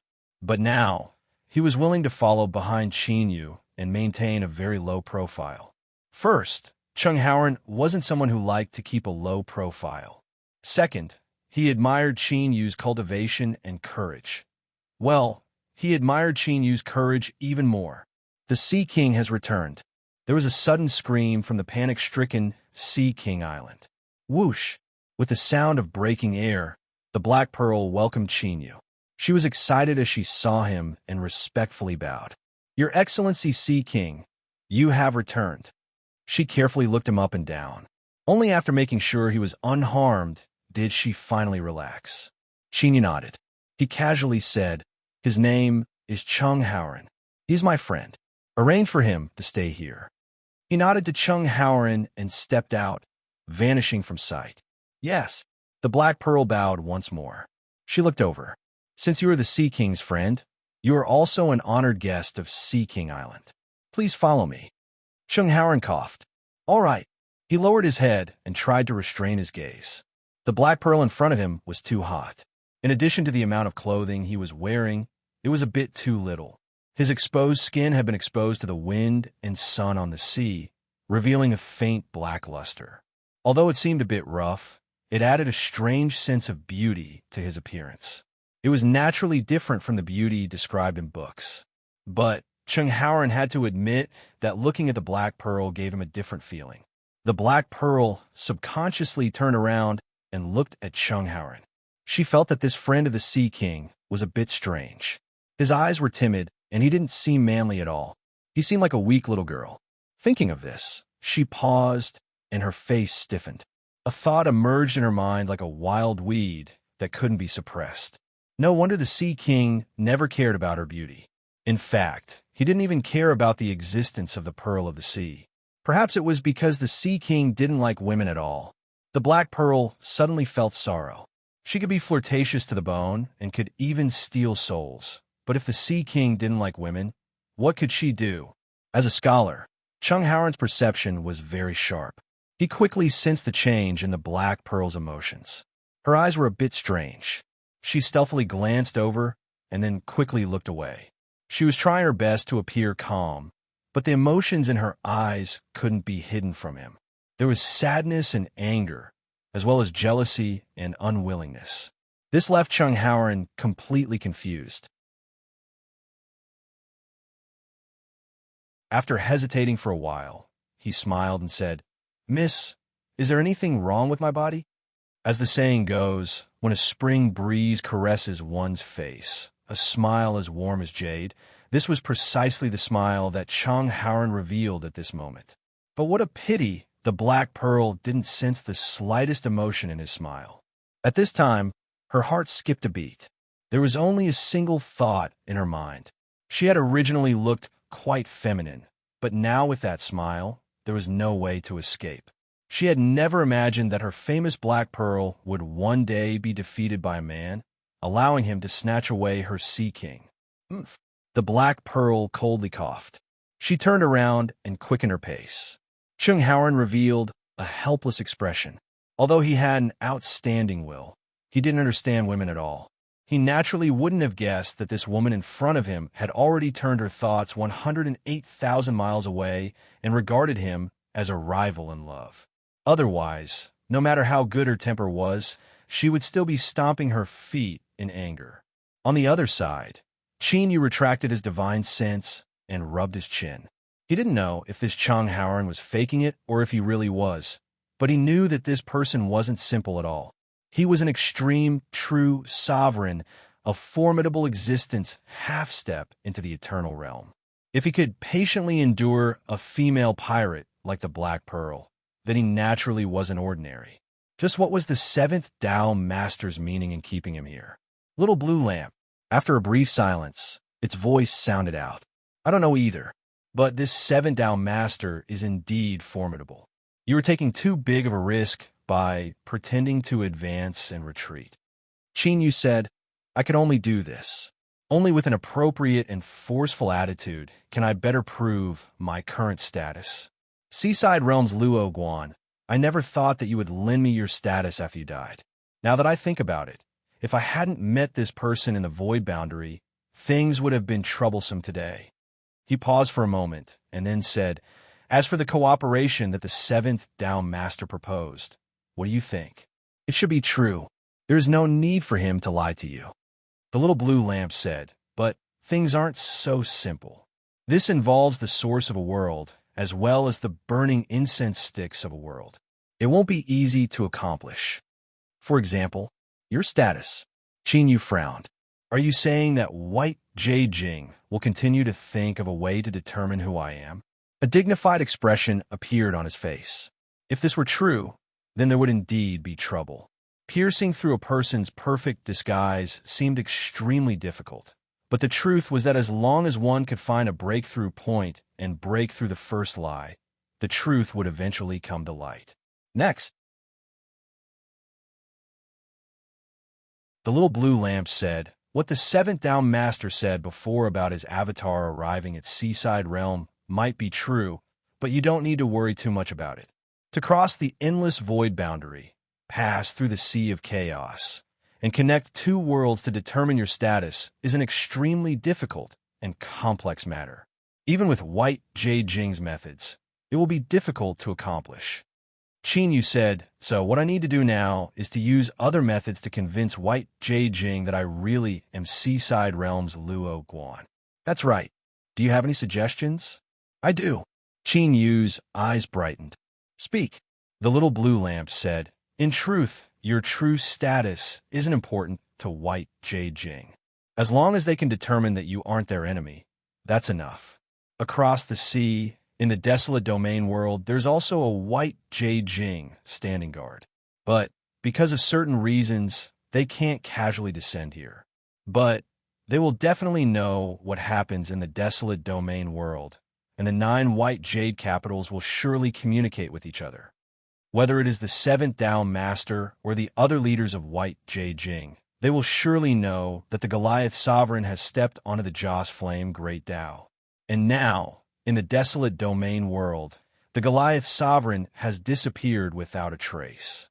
Do you think that the 7th Dao Master and the others will suspect that the Luo Guan who appeared today and stepped onto the Joss Flame Great Dao is the Goliath Sovereign that they have always wanted to kill? Qin Yu took a deep breath. That might not be the case, right? After all, the chances of this happening are small. The Goliath Sovereign ran off to a territory ruled by human cultivators. Who would have thought of this? The little blue lamp lightly said, not only did you think of it, but you also did it. Even if there was a 1% chance, would you dare to take the risk? Moreover, you and I both know that if there's a chance to kill a calamity, you would try no matter how small it is. For instance, if you were given a chance to kill Qin Huang, you would definitely grasp it. Qin Yu rubbed his temples. He had to admit that what the little blue lamp said was reasonable. If White Jing also tried, there was a chance that Qin Yu's identity would be exposed. After all, even the most perfect disguise in the world had a chance of being seen through. Tell me your plan. Since you thought of this, you should have made some preparations, right? A thought fluctuation spread into Qin Yu's mind. The little blue lamp completely fused all of its preparations into it. Qin Yu closed his eyes for several breaths of time. Then he opened them, a thoughtful look on his face. Just this. This should be enough to help you wash away the suspicion that you are the Goliath Sovereign. Qin Yu thought for a moment and nodded. All right, then let's give it a try. It just so happens that there is a small problem near Sea King Island. He flicked his sleeves, and a beautiful figure appeared. She bowed, greetings, my lord. Summon the golden-winged roc. Yes. The beautiful figure turned and pointed out a finger. In the next moment, hundreds of thousands of miles away from Sea King Island, in a deep region of the eternal sea, the skies suddenly collapsed. Following that, strong winds howled, blowing across the entire sea surface. The skies suddenly darkened. Looking up, the golden-winged roc flew out, its wings spreading out to block out the skies. For the first time, it saw the outside world. This was the real world. There was a cry of excitement. But the golden-winged roc didn't forget its mission in appearing here. It fiercely flapped its wings and soared 90,000 miles into the sky. Then, it spread its wings and soared towards the horizon. The powerful aura of a top hunter covered the entire sea region, causing all the sea beasts that lived here to feel endless fear. They shivered, not daring to provoke it in the least. Soon, Sea King Island appeared in the distance. Chung Haoran, who was reading a book, had a slight change in expression. He closed the book and took a step forward, arriving in midair. Raising his head to look into the distance, he saw that the horizon had darkened, and the darkness was approaching at an astonishing speed. Rock. In the world of human cultivators, rock birds also existed. But he had never heard of one reaching such size. And more importantly, this rock's aura was strong. It was inconceivably strong. His strength was probably not any weaker than the few almighties in the white jade capital who had become protectors with their demon bodies.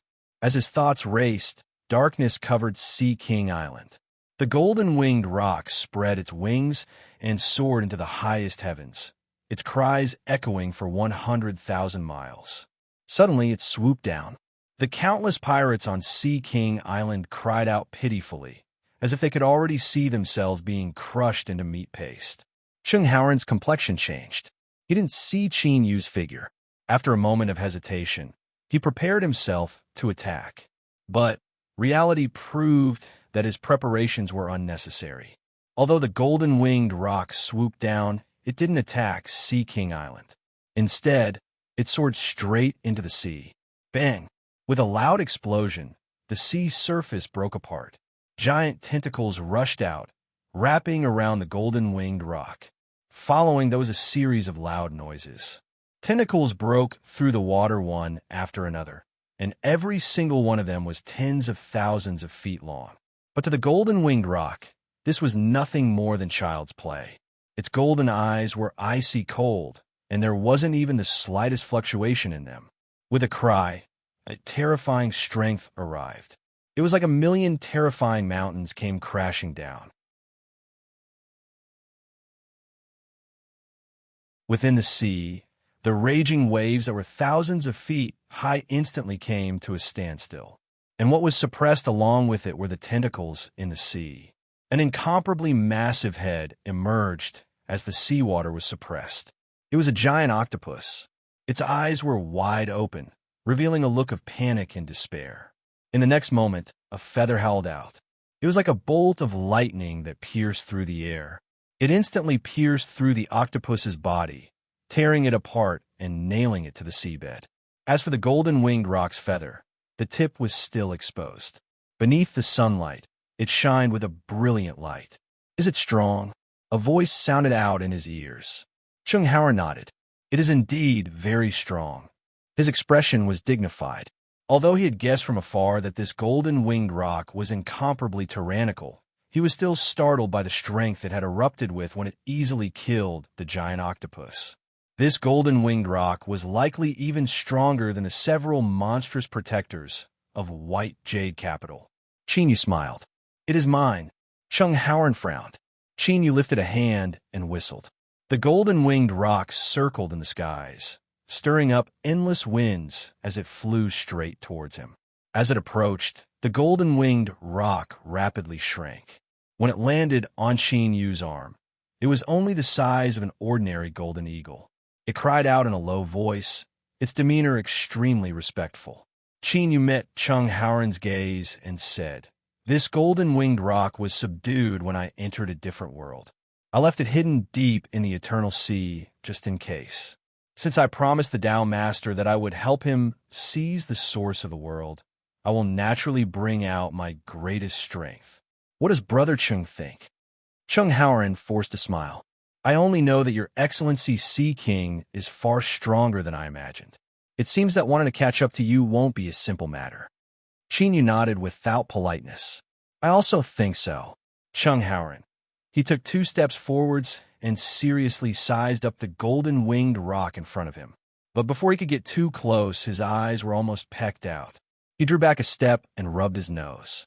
"This beast, its temper is quite fierce." The golden-winged rock spoke out.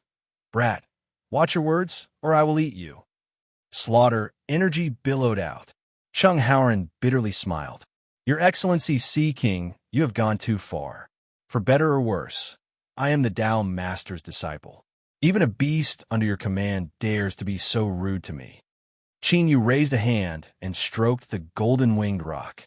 "Chung Haoran's background is great. Endure it and find trouble with him in the future." The golden-winged rock respectfully nodded. Chung Howren. He looked at Yu, as if recognizing for the first time just what sort of person this Sea King was. I'm leaving. After Yu finished speaking, he turned and vanished from sight. Below, countless songs of worship sounded out. Your Excellency Sea King is invincible. The pirates all trembled with excitement, although they didn't have any true feelings towards the new Sea King. But the stronger the Sea King was, the better the sheltered little pirates like them would be able to live. This was a very simple truth. Black Pearl's eyes were wet. She felt that the Sea King's every move was filled with a manly charm. Unfortunately, her eyes fell onto Chung Howren and revealed a trace of anger and resentment. This damn man dared to seduce the Sea King. Chung Howren frowned. He looked down at Black Pearl. He didn't know where this woman's dissatisfaction came from being so unfriendly towards him. Whatever, he didn't have time to waste with her. He turned and vanished from sight. He had to inform his master of this matter as soon as possible. Moments later, Chung Howren cupped his hands together and bowed. Honorable Master, this disciple has a matter to report. Within the room, a pot of water bamboo rapidly grew. It wove together, quietly forming a bamboo man. He turned and sat down. Speak. The bamboo man's tone was surprisingly Hanshuations. Chung Howren respectfully said, Honorable Master, just now, Luo Guan summoned a golden-winged roc to descend and kill the octopus beneath Sea King Island. As he spoke, he lifted a hand, and a projection appeared between his eyebrows. This projection depicted what he had just witnessed. The bamboo man received it and swallowed it. After several breaths of time, he said, What do you think? Chung Howren hesitated for a moment. Luo Guan walks the path of incense, so today's actions aren't strange at all. There are many pirates on Sea King Island, and by intimidating and subduing them, he can also collect incense. In addition, that golden-winged roc, it should be the ancient race variation that Master mentioned before. The bamboo man said, You are right. My human race's mortal enemies, the barbarians, have inherited a faint trace of the ancient race bloodline. It seems that I was overthinking things before. There is no problem with Luo Guan's identity. Chung Howren revealed a surprised expression. The bamboo man lightly said, If Luo Guan is really related to the barbarians, then after seeing the strength of the ancient race, he definitely won't remain indifferent. All right, I will deal with internal matters as soon as possible. Make preparations and bring him to White Jade Capital in 3 days. Yes, Honorable Master, that you're tuning in to the Warrior Lore YouTube channel. Don't forget to subscribe and join us on this journey to catch the most captivating stories.